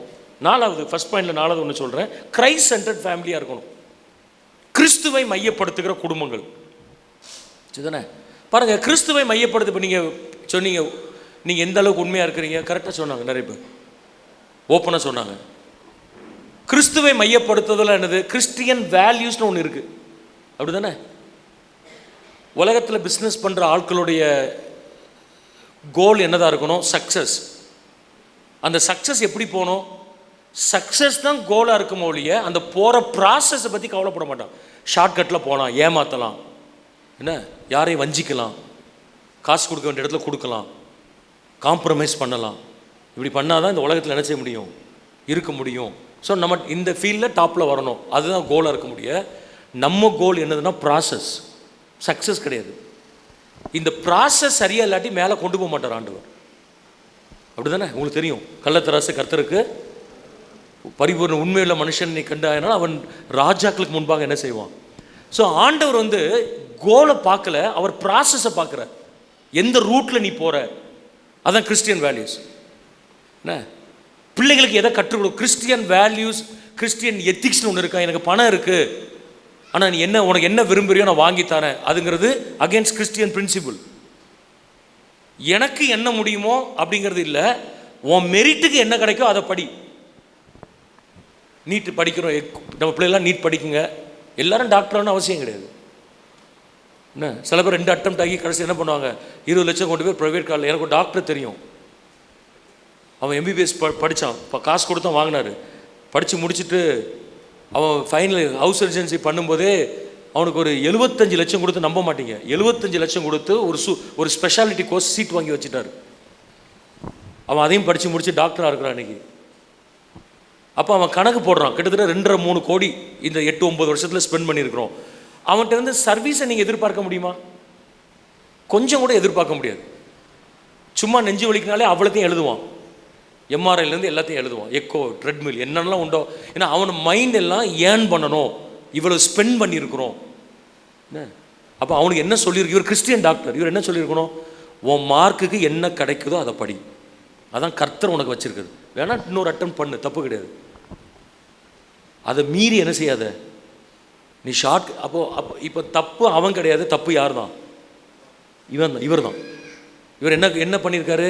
கிறிஸ்டியன் வேல்யூஸை மாற்றி உனக்கு கற்றுக் கொடுத்துருக்காரு. அப்பாட்ட காசு இருக்குது, நமக்கு என்னன்னாலும் செய்வார். இல்லை, நமக்கு காசு இருக்கலாம், இன்ஃப்ளூயன்ஸ் இருக்கலாம், ஆனால் அது எதுவுமே உனக்கு என்ன செய்யாது, குறுக்கு வழியில் என்ன செய்யாது, பயன்படாது அப்படிங்கிறத பிள்ளைக்கு சொல்லணும். அவனுக்கு என்ன கிடைக்குதோ அதான் அப்படின்னு சொல்லும்போது கர்த்தர் அவனை ஆசீர்வதிப்பார். ஒரு ஆமென் சொல்லி சொல்லலாமா? ஸோ இந்த 4 குறிப்பை நீங்கள் மறந்துடக்கூடாது. ஸ்பிரிச்சுவல் இன்டிமசி, கனெக்ட் ஆகணும், ஆவியில் இணையணும், சேர்ந்து செய்கிற நடவடிக்கைகள், கம்பைன்ட் ஸ்பிரிச்சுவல் ஆக்டிவிட்டி பண்ணணும், close up all strong holds, பலமான முந்தி கட்டணும். 4வது சொல்லியிருக்கிறேன், கிறிஸ்துவை மையப்படுத்தி வாழணும். இந்த 4ஐயும் கொஞ்சம் ப்ராக்டிஸ் பண்ணி பாருங்கள். பண்ணிட்டு இருக்கிறீங்க இல்லை நான் சொல்லலை, கொஞ்சம் சின்சியராக ப்ராக்டிஸ் பண்ணி பாருங்கள். உங்களை அறியாத ஒரு நெருக்கத்தை கர்த்தர் உங்களுக்கு தருவார். என்ன இந்த ஸ்பிரிச்சுவல் இன்டிமசி என்ன செய்யும்? அதிகரிக்கும். 1. 2வது அடுத்து கடைசியாக இன்னொரு இன்டிமசி, எமோஷ்னல் இன்டிமசி. இப்போ அதுக்கு ஒரு 10 கேள்வி இருக்குது. இப்போ நமக்கு டைம் இல்லாதனால நான் அதுக்குள்ளே போகலை. ஆவிக்குரிய நெருக்கம், அடுத்தபடியாக உணர்வு பூர்வமான நெருக்கம், எமோஷ்னல் இன்டிமசி. இதை தான் ஆதியாகமம் 2:24 ஆண்டவர் சொன்னார், மனிதன் தன் தகப்பனையும் தன் தாயையும் விட்டு தன் மனைவியோடு இசைந்திருப்பான். சரி, இப்போ அம்மாவா ஒய்ஃபா, அப்பாவா ஹஸ்பண்டான்னு கேட்டால் என்ன சொல்லுவீங்க? ஒய்ஃப் பக்கத்தில் இருக்கிறனால சொல்லிட்டோம் தைரியமா. Very good. அம்மாவா ஒய்ஃபா, அப்பாவா ஹஸ்பண்டா, யார் வேணும்? அம்மா வேண்டாமா? அம்மா இல்லைன்னு நேரத்தில் சொல்கிறீங்க. இப்படி வச்சுக்கோமே, இந்த பக்கம் அம்மா இருக்கிறாங்க, இந்த பக்கம் ஒய்ஃப் இருக்கிறாங்க. இப்போ இந்த கேள்வி, அம்மா வேணுமா ஒய்ஃப் வேணுமான்னு என்ன சொல்லுவோம்? தாய்க்கு பின் தாரம். அம்மா வேணுமா ஒய்ஃப் வேணுமா, அப்பா வேணுமா ஹஸ்பண்ட் வேணுமா?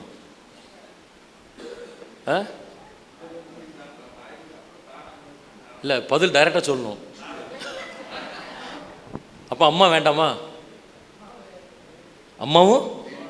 அம்மாவும் வேணும், வேண்டும். இப்போ நீங்கள் இந்த இதுக்கு என்ன பதில் சொல்லலாம்? 2 பேரும் வேணும், அப்படிதானே?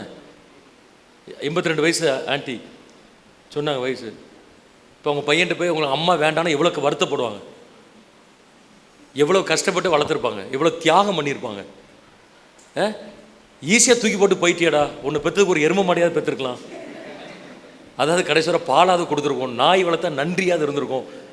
அப்போ நீங்கள் நல்லா கவனிங்க, அம்மா அப்பாவை தூக்கி போட சொல்லவில்லை. இப்போ அடுத்த கேள்வி வரேன், அம்மா ஃபர்ஸ்டா ஒய்ஃபு ஃபர்ஸ்டா? எனக்கு கேள்வி புரியுதானே? யார் வேண்டும்னு கேட்டேன்.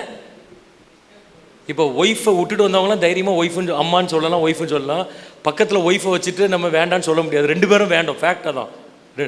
ஆனால் இப்போ அம்மா ஃபர்ஸ்டா ஒய்ஃப் ஃபர்ஸ்டா? கல்யாணம் வரைக்கும் அம்மா இல்லை, இப்போ யாரு கல்யாணம் ஆகிட்டு உங்களுக்கு? இப்போ ஜெர்மன் ராஜ் கரெக்டாக சொல்லிடுங்க, அம்மாவா ஒய்ஃபா? Super, wife. ஒத்துக்கிறீங்களா? அதை எத்தனை பேர் ஒத்துக்கிறீங்க? யார் ஃபஸ்ட்டு அப்படின்னா யோசிக்கவே கூடாது, ஒய்ஃபு தான் ஃபஸ்ட்டு. அப்படி தான் பைபிள் சொல்லுது. தகப்பனையும் தாயையும் விட்டுனா தள்ளி வைக்க சொல்லலை, கைவிட சொல்லலை. நீ சாகிற வரை உன் பெற்றோரில் கனம் பண்ணுன்னு சொல்கிறார். Respect your parents. 10ல் 1 எழுதி வச்சுட்டார். அவங்களுக்கு செய்ய வேண்டிய கடமை செய், அவங்கள அன்பாரு, எல்லாம் பண்ணு. ஆனால் இந்த ப்ரையாரிட்டி வந்து மாறணும். அப்படி தானே? இப்போ நிறைய இது வந்து கல்யாணம் ஆகிற இப்போ ப்ரீ மேரிட்டல் கவுன்சிலிங்கில், இப்போ நாங்கள்லாம் எங்கள் சர்ச்சில் ப்ரீ மேரிட்டல் கவுன்சிலிங் கொடுக்கும்போது பையனோட அம்மாவையும் கூப்பிட்டு நான் பேசிடுவேன். நாளையிலேருந்து நீ தலையிடக்கூடாதம்மான்னு சொல்லிடணும். வேணா உறுதி வச்சுக்கணும். இனிமேல் அதை சீக்கிரத்தை பண்ணணும். அம்மா அப்பா கூப்பிட்டு நம்ம கைப்பிடிக்க சொல்லி ஃபோட்டோ எடுத்து அனுப்பிடுறோம். அவங்கள்ட்ட ஒரு கவனன்ட் வாங்கணும். வாழ்விலும் தாழ்விலும் சுகத்திலும் துக்கத்திலும் நாங்கள் உயிரோடு இருக்கிற வரை இவர்கள் பிரச்சனைகள் தலையிட மாட்டோம் என்று பிதா குமாரன் பரிசுத்தாவின் நாமத்தினாலே திருச்சபைக்கு முன்பு என்ன செய்கிறோம்? வாக்கு கொடுக்குறோம். போங்க, ரெக்கார்ட் பண்ணியாச்சு வீடியோ. ஏன்னா பிரச்சனை எங்கே தான் இருக்கும்? இப்போ நல்ல கவனிங்களா, அம்மாவுக்கு தலைகீழ நின்னாலும் பையன்தான். ஏன் மாமியார் மருமகள் பிரச்சனை வருது? நம்ம வீடுகளில் வருதா? பெந்தைகோஸ்து சபை தானே, நம்ம அசம்பிளி சபைக்கு தான் வரும். அந்நிய பாஷைலாம் பேசுகிறோம், நல்ல விசுவாசிகள் தான். ஏன் மாமியார் மருமகள் பிரச்சனை வருது? வருதா வரலையா? கண்டிப்பாக வரும். மருமகள்னு டைட்டில் ஒரு பொண்ணு வந்துச்சுன்னா அங்கே பிரச்சனை வரும். எவ்வளவு நல்ல மாமியாராக இருந்தாலும் உரசும். ஏன் உரசும்? பையன் அப்படின்னு பார்வை வேற, இன்னொருத்தையோட கணவன் அப்படிங்கிறது அந்த அம்மாவுக்கு என்ன செய்யாது? இப்போ 28-30 வயசு வரை பார்த்து பார்த்து பார்த்து பார்த்து செஞ்சுருப்பாங்க. ஆனால் இப்போ என்ன, இப்போ எனக்கு ஒரு பையன் உண்டு. அவனுக்கு நேற்று கிராஜுவேட் ஆனான் விஐடியில். இன்றைக்கி இருந்தது 3ஆம் தேதினு போட்டிருந்தாங்க, பிறகு ஷிஃப்ட் பண்ணிட்டாங்க 2ஆம் தேதினு. நேற்று கிராஜுவேஷன் முடிஞ்சிச்சு அவனுக்கு. அவன் காலேஜ் போகும்போது ஆஃப் பாயில் கேட்பான். அவனுக்கு ஆஃப் பாயில் வந்து உடையாமல், எல்லோ உடையக்கூடாது, எல்லோ உடையக்கூடாது. அப்போ இவன் போகிற ஸ்பீடில் எல்லோ உடஞ்சிட்டுனா, மம்மி இன்னொன்று கொடுங்கம்மா, இது வேண்டாம் இன்னொன்று போடுங்க. அப்போ இதை என்ன பண்ணுங்க, டேடி கொடுங்கம்மா. என்ன வீட்டில் நம்ம தான் பரிதாபமான ஆட்கள். இப்போ கூலாக சொல்லுவோம், இதை டேடி கொடுங்க, எனக்கு இன்னொன்று போட்டு கொடுங்கம்மா. ஸோ அவனும் ரொம்ப கஷ்டப்பட்டு உடையாமல் இந்த என்ன அவசரம், எல்லாம் என்ன செய்யக்கூடாது. இது அம்மா. நாளைக்கு அவனுக்கு கல்யாணம் ஆகும், அந்த பொண்ணுக்கு சமைக்க தெரியாது கண்டிப்பாக. இப்போ வர பொண்ணுங்களும் அப்படி தானே, அதுக்கு ஆஃப் பாயில் போட தெரியுமான்னு தெரியல. ஒன்று போடுது, அப்படியே போட்டு கொடுத்தாலும் எல்லாம் உடையாமல் போடுமான்னு நமக்கு தெரில. இப்போ சப்போஸ் எல்லாம் உடையாமல் எல்லாம் உடஞ்சி ஒன்று போட்டுடுச்சுன்னா இங்கே தான் உரசும். அப்போ இந்த அம்மா சொல்லுவாங்க, இப்படிலாம் கொடுத்தா என் பையன் சாப்பிட மாட்டாமான்னு சொல்லுவாங்க. ஏன்னா இந்த அம்மாவோட எக்ஸ்பீரியன்ஸ் அது. வேணா அவங்க அங்கிளுக்கு வேணால் கூட அவர் சாப்பிடுவார், என் பையன் என்ன செய்ய மாட்டான். ஆனால் அந்த பொண்ணு இல்லை, நீங்கள் ஆன்ட்டி பேசாமல் இருங்க, நான் பார்த்துக்கிறேங்க. இவன்கிட்ட போய் கொடுக்கும், இவன் என்ன செய்வான்? சாப்பிடுவான். நம்மளாம் சாப்பிட்ட ஆட்கள் தானே. அம்மாட்ட ரொம்ப பண்ண ஆட்கள், ஒய்ஃப்ட்ட ரொம்ப பண்ணியிருக்கோமா? அப்போ இந்த அம்மா வெளியே இருந்து பார்க்கும், அதே ஒரு ஷாக்காக இருக்கும். அப்போ அந்த பொண்ணு சொல்லும், எல்லோ உடைக்காமல் சாப்பிட மாட்டீங்களாமே, உங்கள் மம்மி சொன்னாங்க, சாரி எல்லோ உடஞ்சிட்டோம். அவன் என்ன சொல்லுவான்? பரவாயில்லம்மாம்மா, முட்டை என்ன உடைச்சி தானே சாப்பிட, டைலாக் வேற பேசுவான். என்ன முட்டைனா உடைய தானே செய்யும், உடைச்சி தானே போட்டு, அதெல்லாம் ஒன்றும் பெரிய பிரச்சனை இல்லைம்மாம்மா. இங்கே தான் அம்மாவுக்கு என்ன வரும்? ஏற்க தானே. சரி, நேற்று வர 3 முட்டையை வேஸ்ட் பண்ணாலும் உடையாமல் போட்டு பொத்தி பொத்தி பொத்தி வளர்த்த பையன் ஒரே நைட்டில் மாற்றிட்டான். இவளை என்ன செய்யக்கூடாது? அங்கே தான் சண்டை வருது. அது இயற்கை. பொண்ணுங்கள்லாம் அப்பாட்ட அட்டாச்சாக இருப்பாங்களாம், அப்படி தானே இயற்கை. பொண்ணுங்கள்லாம் எக்ஸப்ஷன்ஸ் இருக்கும், இல்லைன்னு சொல்லு. நிறைய 90% டேடிட்ட தான் அட்டாச்சாக இருப்பாங்க. பசங்களாம் எங்கே யார்கிட்ட அட்டாச்சாக இருப்பாங்க? கல்யாணத்துக்கு அப்புறமும் கன்னியாக ட்ரை பண்ணுவாங்க. அதனால தான் ஆண்டவர் சொன்னார், மனிதர்கள் இல்லாத காலத்திலே சொல்லிட்டாரு, தன் தகப்பனையும் தன் தாயையும் விட்டு உன் ப்ரையாரிட்டியை மாற்றுன்ட்டார் ஆண்டவர். இது ஹஸ்பண்ட் ஒய்ஃபுக்கும் விளங்கணும், அம்மா அப்பாவுக்கும் என்ன செய்யணும்? விளங்கணும். அதான் எமோஷ்னல் இன்டிமசி. சரி, இப்போ எமோஷ்னல் இன்டிமசிக்குள்ளே நான் வந்து ரொம்ப டீட்டெயிலாக போகலை, டைம் இல்லை நமக்கு. இன்னும் 10 அதிகபட்சம் 15 நிமிஷம். ஏன் வாட்சை நான் பார்க்குறேன், நான் என்னோட கிளாக் நான் பார்த்துட்டு இருக்கிறேன், அதுபடி முடிச்சிடுவேன். கடைசி ஜோம் பண்ணி முடிச்சிடுவோம். டாக்டர் கேரி சாப்மன் அப்படின்னு ஒருத்தர் புக்கு எழுதியிருக்கிறார். யாராவது வாசித்திருக்கீங்களா? 5 லவ் லாங்குவேஜ் அப்படின்னு புக்கு எழுதியிருக்கிறார். யாரும் வாசித்திருக்கீங்களா? வாசிக்கல, வாசிக்கணும். அது ஆங்கிலத்திலையும் உண்டு, தமிழ்லையும் உண்டு. 5 அன்பு மொழிகள். அவர் வந்து கிட்டத்தட்ட லட்சக்கணக்கான பிரதிகள் விற்கப்பட்டது. ஒரு கிறிஸ்டியன் சைக்காலஜி. அவர் ஒரு பாஸ்டர், பேசிக்காக அமெரிக்காவில் ஒரு பாஸ்டர்.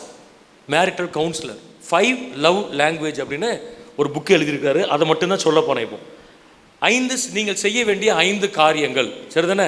இது நீங்கள் செஞ்சிட்டு இருப்பீங்க, அதை கரெக்டாக சரி. Number 1, words of affirmation. அவர் சொல்கிறது முதல்ல பாராட்டு மொழி. இந்த 5 அன்பு மொழிகளில் முதல்ல என்ன தான்? பாராட்டுதல். இப்போ மைக்கில் சான்ஸ் கிடச்சித, நிறைய பேர் 4 பேர் கிடச்சிது. யாராவது ஒய்ஃபை திட்டினாங்களா? திட்டல. மேக்ஸிமம் 99.9% என்னவா தான் சொன்னாங்க? பாசிட்டிவாக தான் சொன்னாங்க.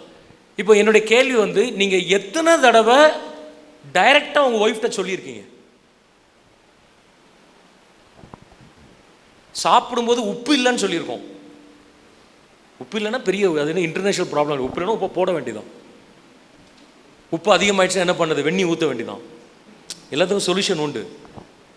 இப்போ உப்பு இல்லை அப்படின்னு நம்ம சொல்ல தெரிஞ்ச நமக்கு சாப்பாடு நல்லா இருந்துச்சுன்னு சொல்ல மாட்டோம். யோசிங்க. இப்போ நீங்கள் கையில் தூக்க வேண்டாம். இந்த வேர்ட்ஸ் ஆஃப் அஃபர்மேஷன், இது எத்தனை பேர் உங்கள் வீடுகளில் ரெகுலராக பயன்படுத்துறீங்க?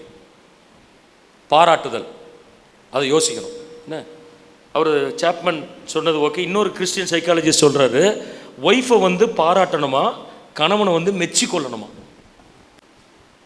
ஏன்னா அவங்க வந்து சைக்கலாஜிக்கலி ப்ரூவ், செரோட்டோனின் அப்படின்னு ஒரு லவ் ஹார்மோன் சுரக்குமா. எப்போ? அப்ரிஷியேஷன் வேற, அட்மிரேஷன் வேற. இப்போ ரெண்டுக்கு என்ன வித்தியாசம்? பிரியாணி சூப்பர், நல்லா சூப்பராக பண்ணியிருக்க பிரியாணி, அது அப்ரிசியேஷன். அதை செய்யணும். சாம்பார் நல்லா இருக்கு இன்னைக்கு, ரசம் சூப்பர், இதுதான் அப்ரிசியேஷன். இதை தாண்டி போகக்கூடாது ஒய்ஃப்ட்ட சொல்லும்போது. திருப்பூரில் இதை மாதிரி பிரியாணியே கிடையாது. தலப்பாக்கட்டில் கூட இப்படி செய்ய மாட்டான். பாய் கூட தோற்றணும் அப்படின்னா ஒய்ஃபுக்கு சந்தேகம் வரும்.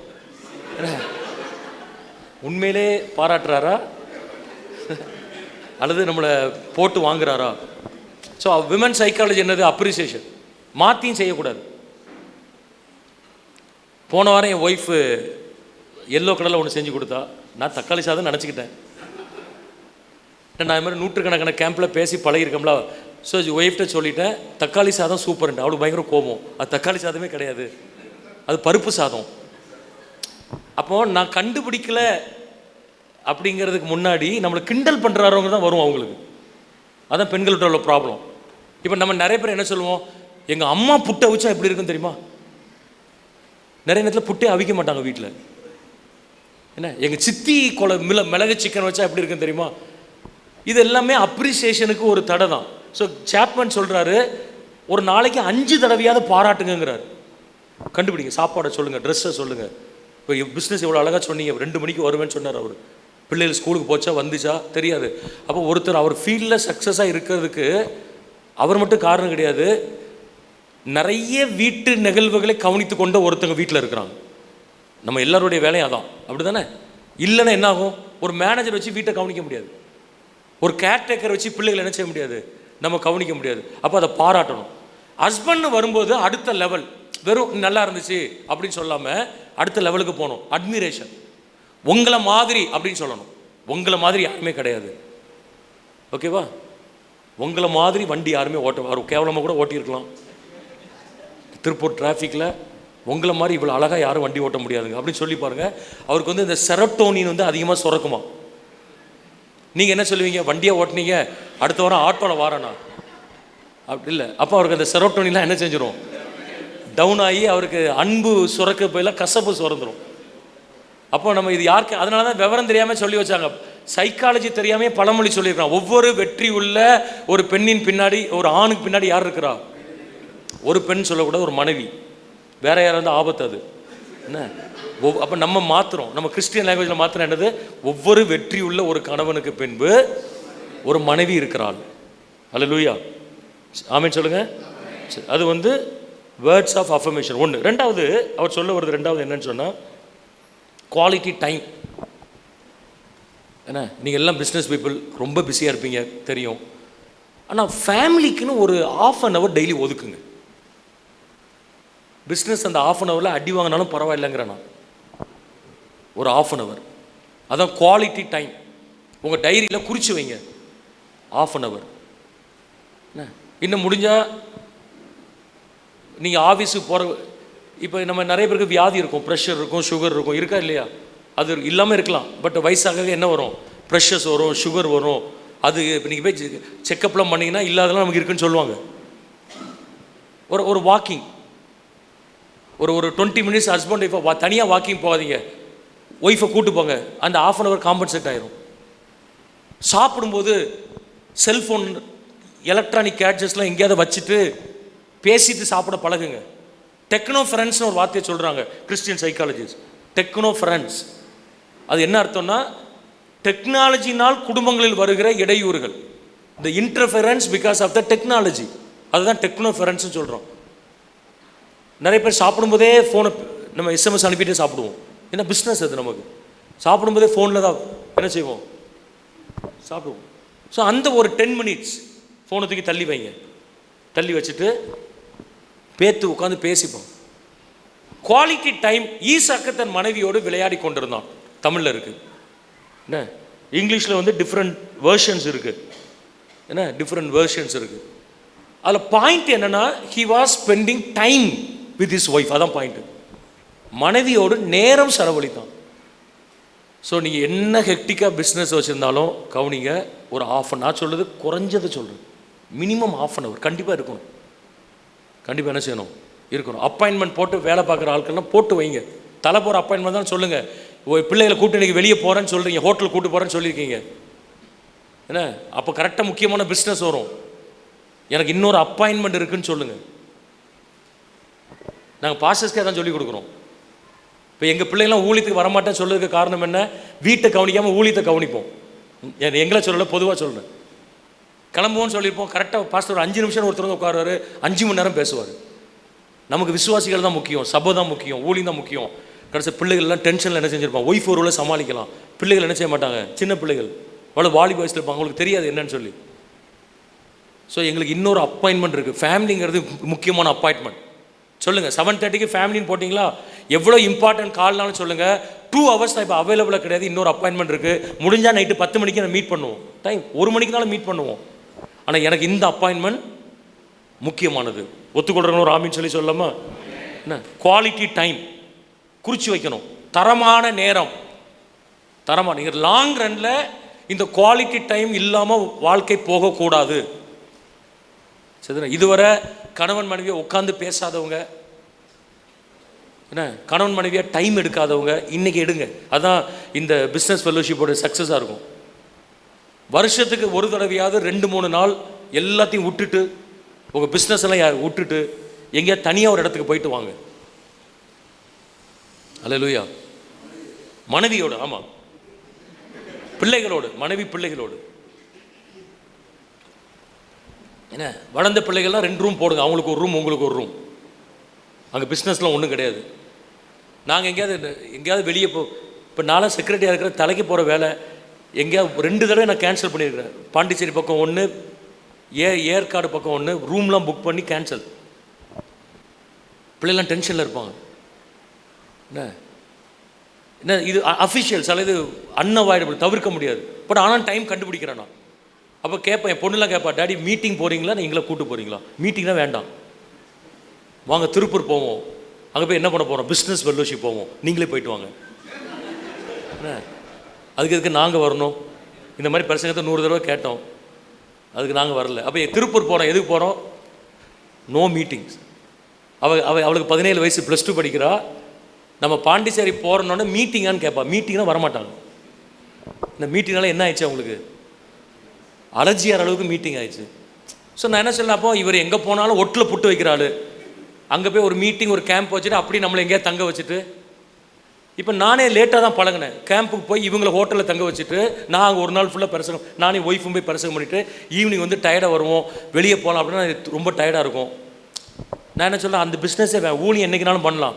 நான் பண்ணாத ஊழியத்தை இன்னொருத்தர் பண்ணுவார், நான் பண்ணாத பிஸ்னஸை இன்னொருத்தர் பண்ணுவார். நான் செய்ய முடியாத வேற ஆளை வச்சு யாருனாலும் செய்யலாம். ஆனால் என் வீட்டுக்கு, என் மனைவிக்கு, என் பிள்ளைகளுக்கு நான் தான் செய்ய வேண்டும் என்கிற உணர்வு நமக்குள்ளே கண்டிப்பாக வரணும். ராமின்னு சொல்லி சொல்லுங்கள். Quality time. முதல்ல என்ன சொன்னேன், வேர்ட்ஸ் ஆஃப் அஃபர்மேஷன். 2வது குவாலிட்டி டைம். 3வது அவர் சொல்கிறாரு ரிசீவிங் கிஃப்ட்ஸ், பரிசு கொடுத்தல். எப்போ பரிசு கொடுப்போம்? பர்த்டே, வெட்டிங் டே அது இப்போ தான் முடிஞ்சு போச்சு, இனிமேல் எப்போ கொடுக்க, அடுத்த வருஷம் 2025 தான் கொடுக்கணும். இல்லை, பரிசுங்கிறது gift has no value. Doctor Chapman என்ன சொல்கிறாருன்னா, கிஃப்டோட கான்செப்ட் வந்து எக்ஸ்பென்சிவ் கிடையாது. ஐ ஆம் திங்கிங் ஆஃப் யூ, அதான் கான்செப்டாக. அது ஒரு மல்லிகை பூவாக இருக்கலாம், ஒரு கர்ச்சீஃபாக இருக்கலாம். என்ன, நீங்கள் உங்கள் மனைவிக்கு கடைசியாக, உங்கள் கணவனுக்கு கடைசியாக என்ன பரிசு கொடுத்தீங்க? எப்போ கொடுத்தீங்க? யோசிங்க. டக்குன்னு என்ன சொல்லணும்? நேற்று கொடுத்தேன். ஒரு கிளிப்பாக கூட இருக்கலாம். பெண்களுக்கு கொடுக்கறதுக்கு நிறைய இருக்குது, மனைவிக்கு கொடுக்கறதுக்கு நிறைய இருக்குது. என்ன, பெண்கள் இல்லை, மனைவிக்கு. ஆமாம், மனைவிக்கு கொடுக்க அந்த ஆன்ட்டி கரெக்ட் பண்ணுறாங்க. கண்ட பெண்களும் கொடுக்கக்கூடாது, மனைவிக்கு கொடுக்க நிறைய இருக்குது. சாரியாக தான் இருக்கணும்னு அவசியம் இல்லை. அது வெட்டிங் எக்ஸ்பென்சிவ் சாரியாக இருக்கலாம், ஒரு சின்ன இது, ஒரு கர்ச்சீஃபாக இருக்கலாம், ஒரு நைட்டியாக இருக்கலாம். கிச்சன் பிளாஸ்டிக் 1000 டப்பா வச்சுருந்தாலும் பெண்களுக்கு டப்பா ரொம்ப பிடிக்கும். என்ன, பிளாஸ்டிக். ரிலையன்ஸ் போனோம், 99 ரூபாய்க்கு 3 டப்பா போட்டிருந்தோம், உனக்கு ஒன்று வாங்கிட்டு இருந்தால் சொல்லுங்கள், பயங்கரமாக ஆயிடுவாங்க.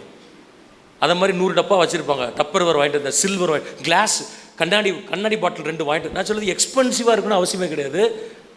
உன்னை நான் நினைத்தேன், நான் எவ்வளோ பிஸியாக இருந்தாலும் உன்னை நான் நினைக்கிறேன், அதான் பாயிண்ட்டு. அல்லேலூயா. ஸோ இன்னைக்கு அப்புறம் மேக்சிமம் என்ன கிஃப்ட் கொடுக்கலான்னு யோசிங்க. சரிதானே? நான் திரும்ப சொல்கிறேன், எக்ஸ்பென்சிவாக இருக்கணும்னு அவசியம் கிடையாது. நான் அந்த ஆண்கள் முகாம் எத்தனை பேர் வந்தீங்க? மென்ஸ்க்கு ஃபெல்லோஷிப் போன வருஷம்லாம் நான் ஒரு கதை சொன்னேன். அவருக்கு அந்த அல்வா 86 வயசில் இறந்தார் அவர். என்னுடைய மாமா தான் அவர், என்னோட அம்மாவோட அண்ணன். சாகிற வரை மனைவிக்கு 100 கிராம் அல்வா வாங்கிட்டு போவார் டெய்லி.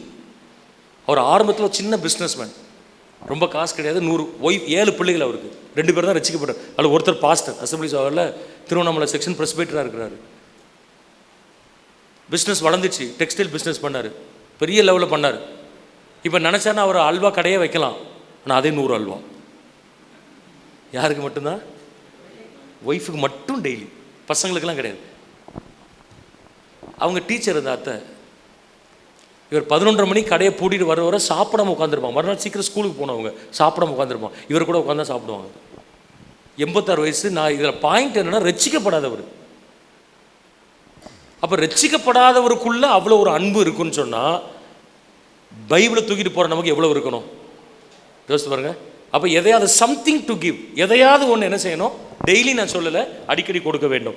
4வது ஆக்ட்ஸ் ஆஃப் சர்வீஸ். நான் 2 சொல்லி முடிச்சிடுறேன். Acts of service. எத்தனை பேர் வீட்டில் ஹெல்ப் பண்ணுறீங்க ஒய்ஃப்க்கு?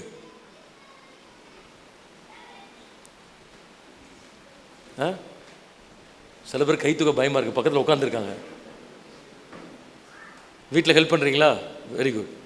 என்ன வேலை, என்ன ஹெல்ப் பண்ணோம்? என்னன்னாலும் பண்ணலாம். நான் தான் முதல்ல சொன்னேன், வீட்டில் நான் யாரும் கிடையாது. இப்போ எங்கள் வீட்டில் நான் தான் டெய்லி குப்பை கொட்டுவேன். 24 இயர்ஸாக பண்ணிகிட்ருக்கேன். அது மெயின் ரோட்டில் தான் எங்கள் வீடு. காலைல லாரி வரும், அதை மேலே வச்சுருப்போம். சம்டைம்ஸ் எடுக்காமல் போயிடுவான், திரும்ப வரும்போது நிற்கணும். இல்லாட்டி குப்பை வச்சுட்டு போயிடுவான், எடுக்க மாட்டான். அப்போட வாசலில் பக்கெட்டோடு நிற்கிறேன். ஒரு பிரதர் எங்கள் விசுவாசத்தை காரில் கிராஸ் பண்ணுறாரு. என்ன பாஸ்டர் நீங்கள் குப்பை தொட்டியோடு நிற்கிறேன்? அப்படி நான் சர்ச்சுக்கு தான் பாஸ்டர், வீட்டுக்கு நான் யார் தான்? நான் ஒரு சாதாரணமான மனுஷன், ஹஸ்பண்ட். அங்கே போய் நான் சீனியர் பாஸ்டர், நான் குப்பை யாரை பார்த்து குப்பை கொட்ட சொன்னேன்? குப்பை கொட்டுறது ஆக்ட்ஸ் ஆஃப் சர்வீஸ். வீட்டில் நம்ம எல்லாம் சர்வன்ட்ஸ் வச்சுருக்கலாம், என்ன கண்டிப்பாக வச்சுருப்பீங்க.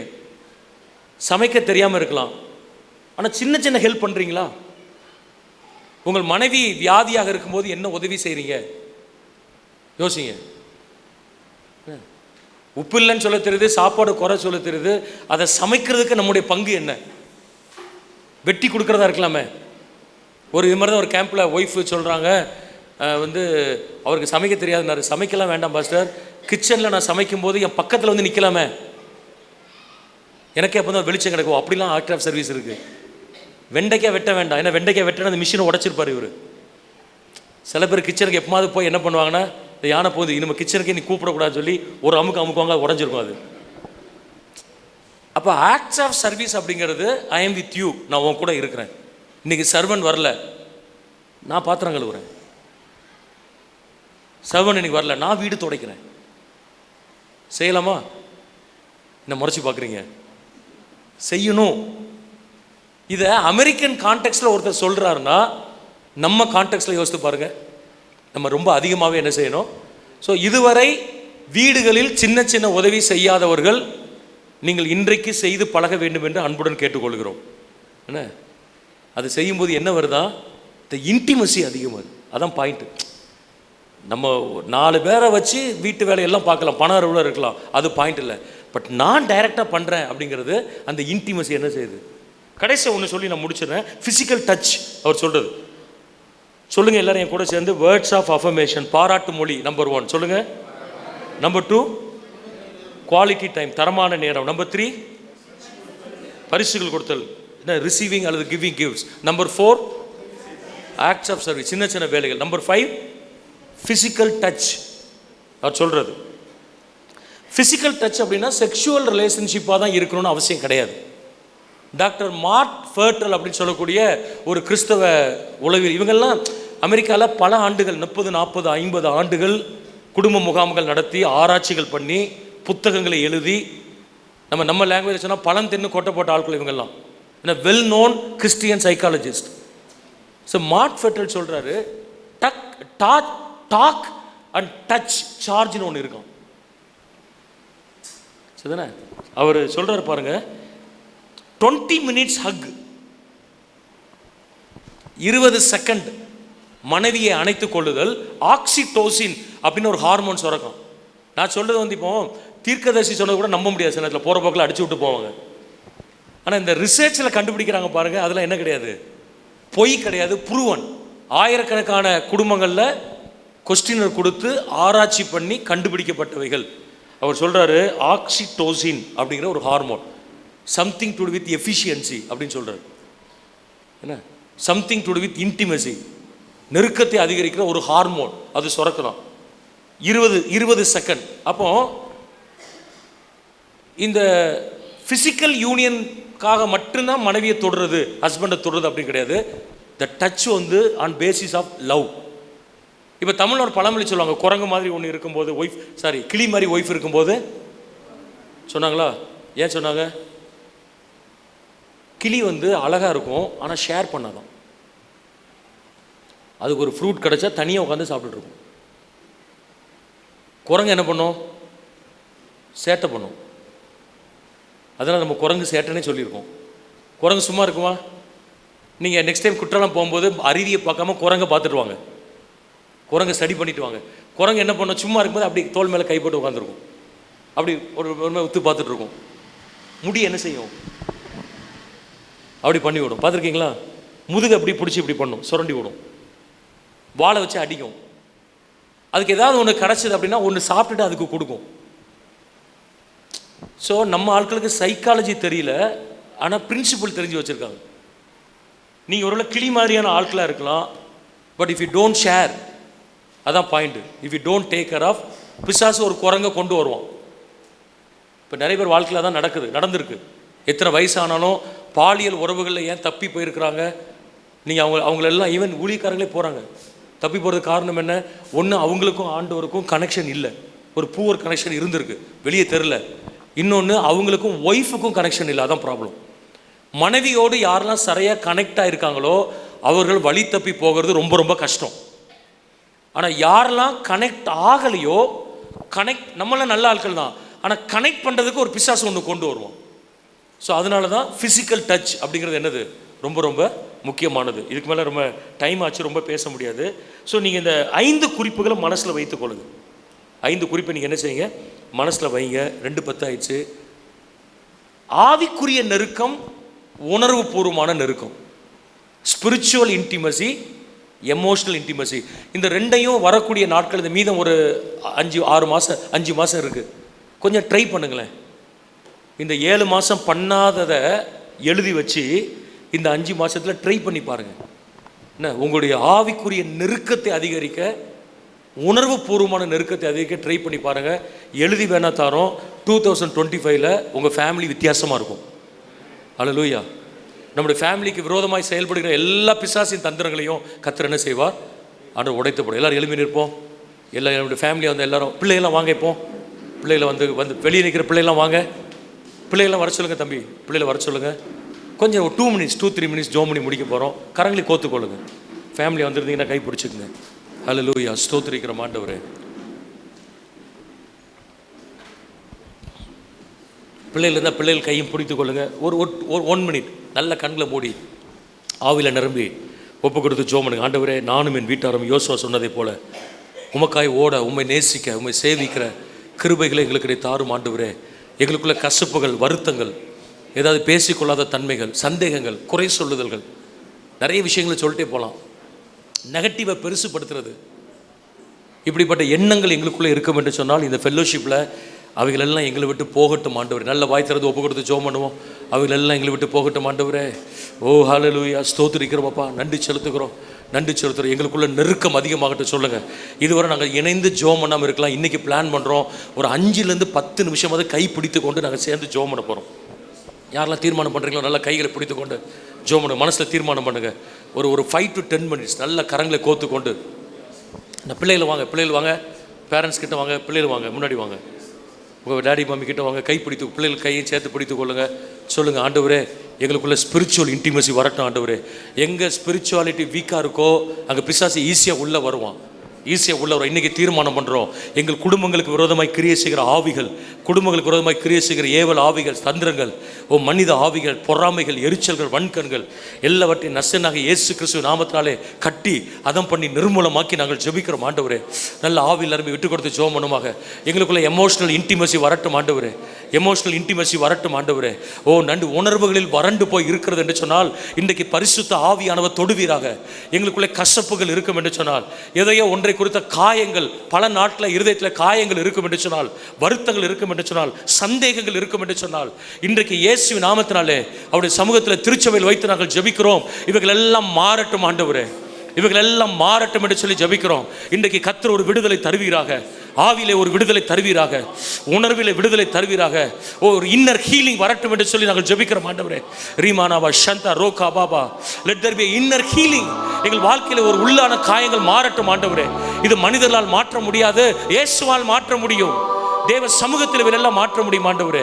கர்த்தர் கிருபையாக இறங்கும் என்று சொல்லி நாங்கள் ஜெபிக்கிறோம். நானும் என் வீட்டாரும் என்றால் உண்மையே நாங்கள் சேவிப்போம் ஆண்டவரே. ஓ ஹல்லேலூயா, ஸ்தோத்திரிக்கிறோம், நன்றி செலுத்துகிறோம் ஆண்டவரே, நன்றி செலுத்துகிறோம். ஹல்லேலூயா, ஸ்தோத்திரிக்கிறோம். ஹல்லேலூயா. ஓ நன்றியோடு கூட தூக்கி ஸ்தோத்திரிக்கிறோம் ஆண்டவரே, நன்றி செலுத்துகிறோம். கண்களை மூடி கரங்களை உயர்த்தி ஓ ஸ்தோத்திரிக்க. ஒரு கை பிடித்துக் கொள்ளுங்க, இன்னொரு கை உயர்த்தி சொல்லுங்க, நானும் என் வீட்டாரும் என்றால் உண்மையே சேவிப்போம், உமக்காய் ஓடுவோம். ஹல்லேலூயா. கைவிடாத தெய்வமே ஆண்டவரை பார்த்து நம்ம பாடி ஜெபம் பண்ணி முடிக்க போறோம். கர்த்தருடைய கிருபை இந்த 2024 7 மாதங்கள் நடத்தி வந்த ஆண்டவர் மீதம் இருக்கிற 5 மாதங்களிலும் ஆச்சரியமான வழியிலே கர்த்தர் நம்மை நடத்துவாராங்க. நமக்கு எதிர இருக்கிற சவால்களை உடைக்கிற சந்திக்கிற கிருபைகளை கர்த்தர் நமக்கு தருவாராங்க. ஓ ஹல்லேலூயா. ஷதரிகமனதுர கைவிடா தெய்வமே, கருணையின் சிகரமே, நீயான தீபமே, என் வாழ்வின் பாக்கியமே. கைவிடா தெய்வமே, கருணையின் சிகரமே, நீயான தீபமே, என் வாழ்வின் பாக்கியமே. ஆண்டவரை சேர்ந்து ஜெபிக்கிறேன், சேர்ந்து வேதத்தை வாசிக்கிறேன், உபவாசம் பண்ணுகிற கிருபைகள் எங்கள் வீடுகளில் பெருகட்டும். நான் முழங்கால் படியிட்டு முழுவதும் தருகிறேன். நானும் என் வீட்டாரும் வேண்டாம், நான் என் வீட்டாரும் அர்ப்பணிப்போடு கூட சொல்ல. நீர் கொடுத்த தொழிலுக்காக நன்றி ஆண்டவரே. அதை காட்டில உமக்காய் வாழ்கிறது மிக பிரதானமானது. உமக்காய் ஓடுவோம் என்று அறிக்கை செய்கிறோம். எங்களால் முடிந்த அளவு ஊழியங்களில் பங்கெடுப்போம் ஆண்டவரே. திருச்சபைகள் கட்டப்படுவதற்கு உதவி செய்வோம். எங்கள் குடும்பங்கள் மூலமாய் தேவ ராஜ்யம் விரிவடையட்டும் என்று சொல்லி நாங்கள் ஜெபிக்கிறோம். உம்மையே சேவிப்போம், உமக்காய் ஓடுவோம், உந்த நாமம் சொல்லுவோம். இந்த நாளுக்காய் மக்கள் நாங்கள் நன்றி செலுத்துகிறோம். காலையிலிருந்து இதுவரை எங்களுக்கு கொடுத்த ஐக்கியத்திற்காய் நன்றி, வித்தியாசமான நிகழ்வுகளுக்காய் நாங்கள் நன்றி செலுத்துகிறோம். நாங்கள் திரும்பி போகும்பொழுது எங்கள் இருதயங்களிலே ஒரு மாற்றம் வரட்டும் ஆண்டவரே, சிந்தையிலே ஒரு மாற்றம் வரட்டும், ஆவியிலே ஒரு மாற்றம் வரட்டும். எங்கள் குடும்பங்களுக்கு விரோதமாய், பிள்ளைகளுக்கு விரோதமாய், தொழிலுக்கு விரோதமாய், பொருளாதாரங்களுக்கு விரோதமாய், குடும்ப ஆசீர்வாதங்களுக்கு விரோதமாய், சமாதானத்துக்கு விரோதமாய் கை நீட்டி இருக்கிற எல்லா பிசாசின் செயல்பாடுகளும், தந்திரங்களும், திருச்சபைக்கு விரோதமாய் இவைகள் எல்லாம் இயேசுவின் நாமத்திலே முறித்து நாங்கள் ஜெபிக்கிறோம் ஆண்டவரே. இன்றைக்கு ஒரு பெரிய விடுதலை கர்த்தர் கட்டளையிடுவீராக ஆண்டவரே. நம்முடைய பிள்ளைகள் உள்ளங்களிலே இந்த வார்த்தைகள் பதிக்கப்படட்டும் ஆண்டவரே. மனிதன் தனிமையாக இருப்பது நல்லதல்ல என்று சொல்லி ஏற்ற துணையை கொடுத்த ஆண்டவர், நாங்கள் இசைந்து வாழ்கிற கிருபைகளை கடைசி வரை எங்களுக்கு தருவீராக. எங்கள் குடும்பம் மூலமாய் உம்முடைய நாமம் மகிமைப்படுவதற்கு எங்களை அர்ப்பணிக்கிறோம். ராஜ்யங்கள் கட்டப்படுவதற்கு எங்களை அர்ப்பணிக்கிறோம். நீர் ஒருவரை மகிமைப்படுவீராக. இயேசு நாமத்தில் ஜெபிக்கிறோம் நல்ல பிதாவே.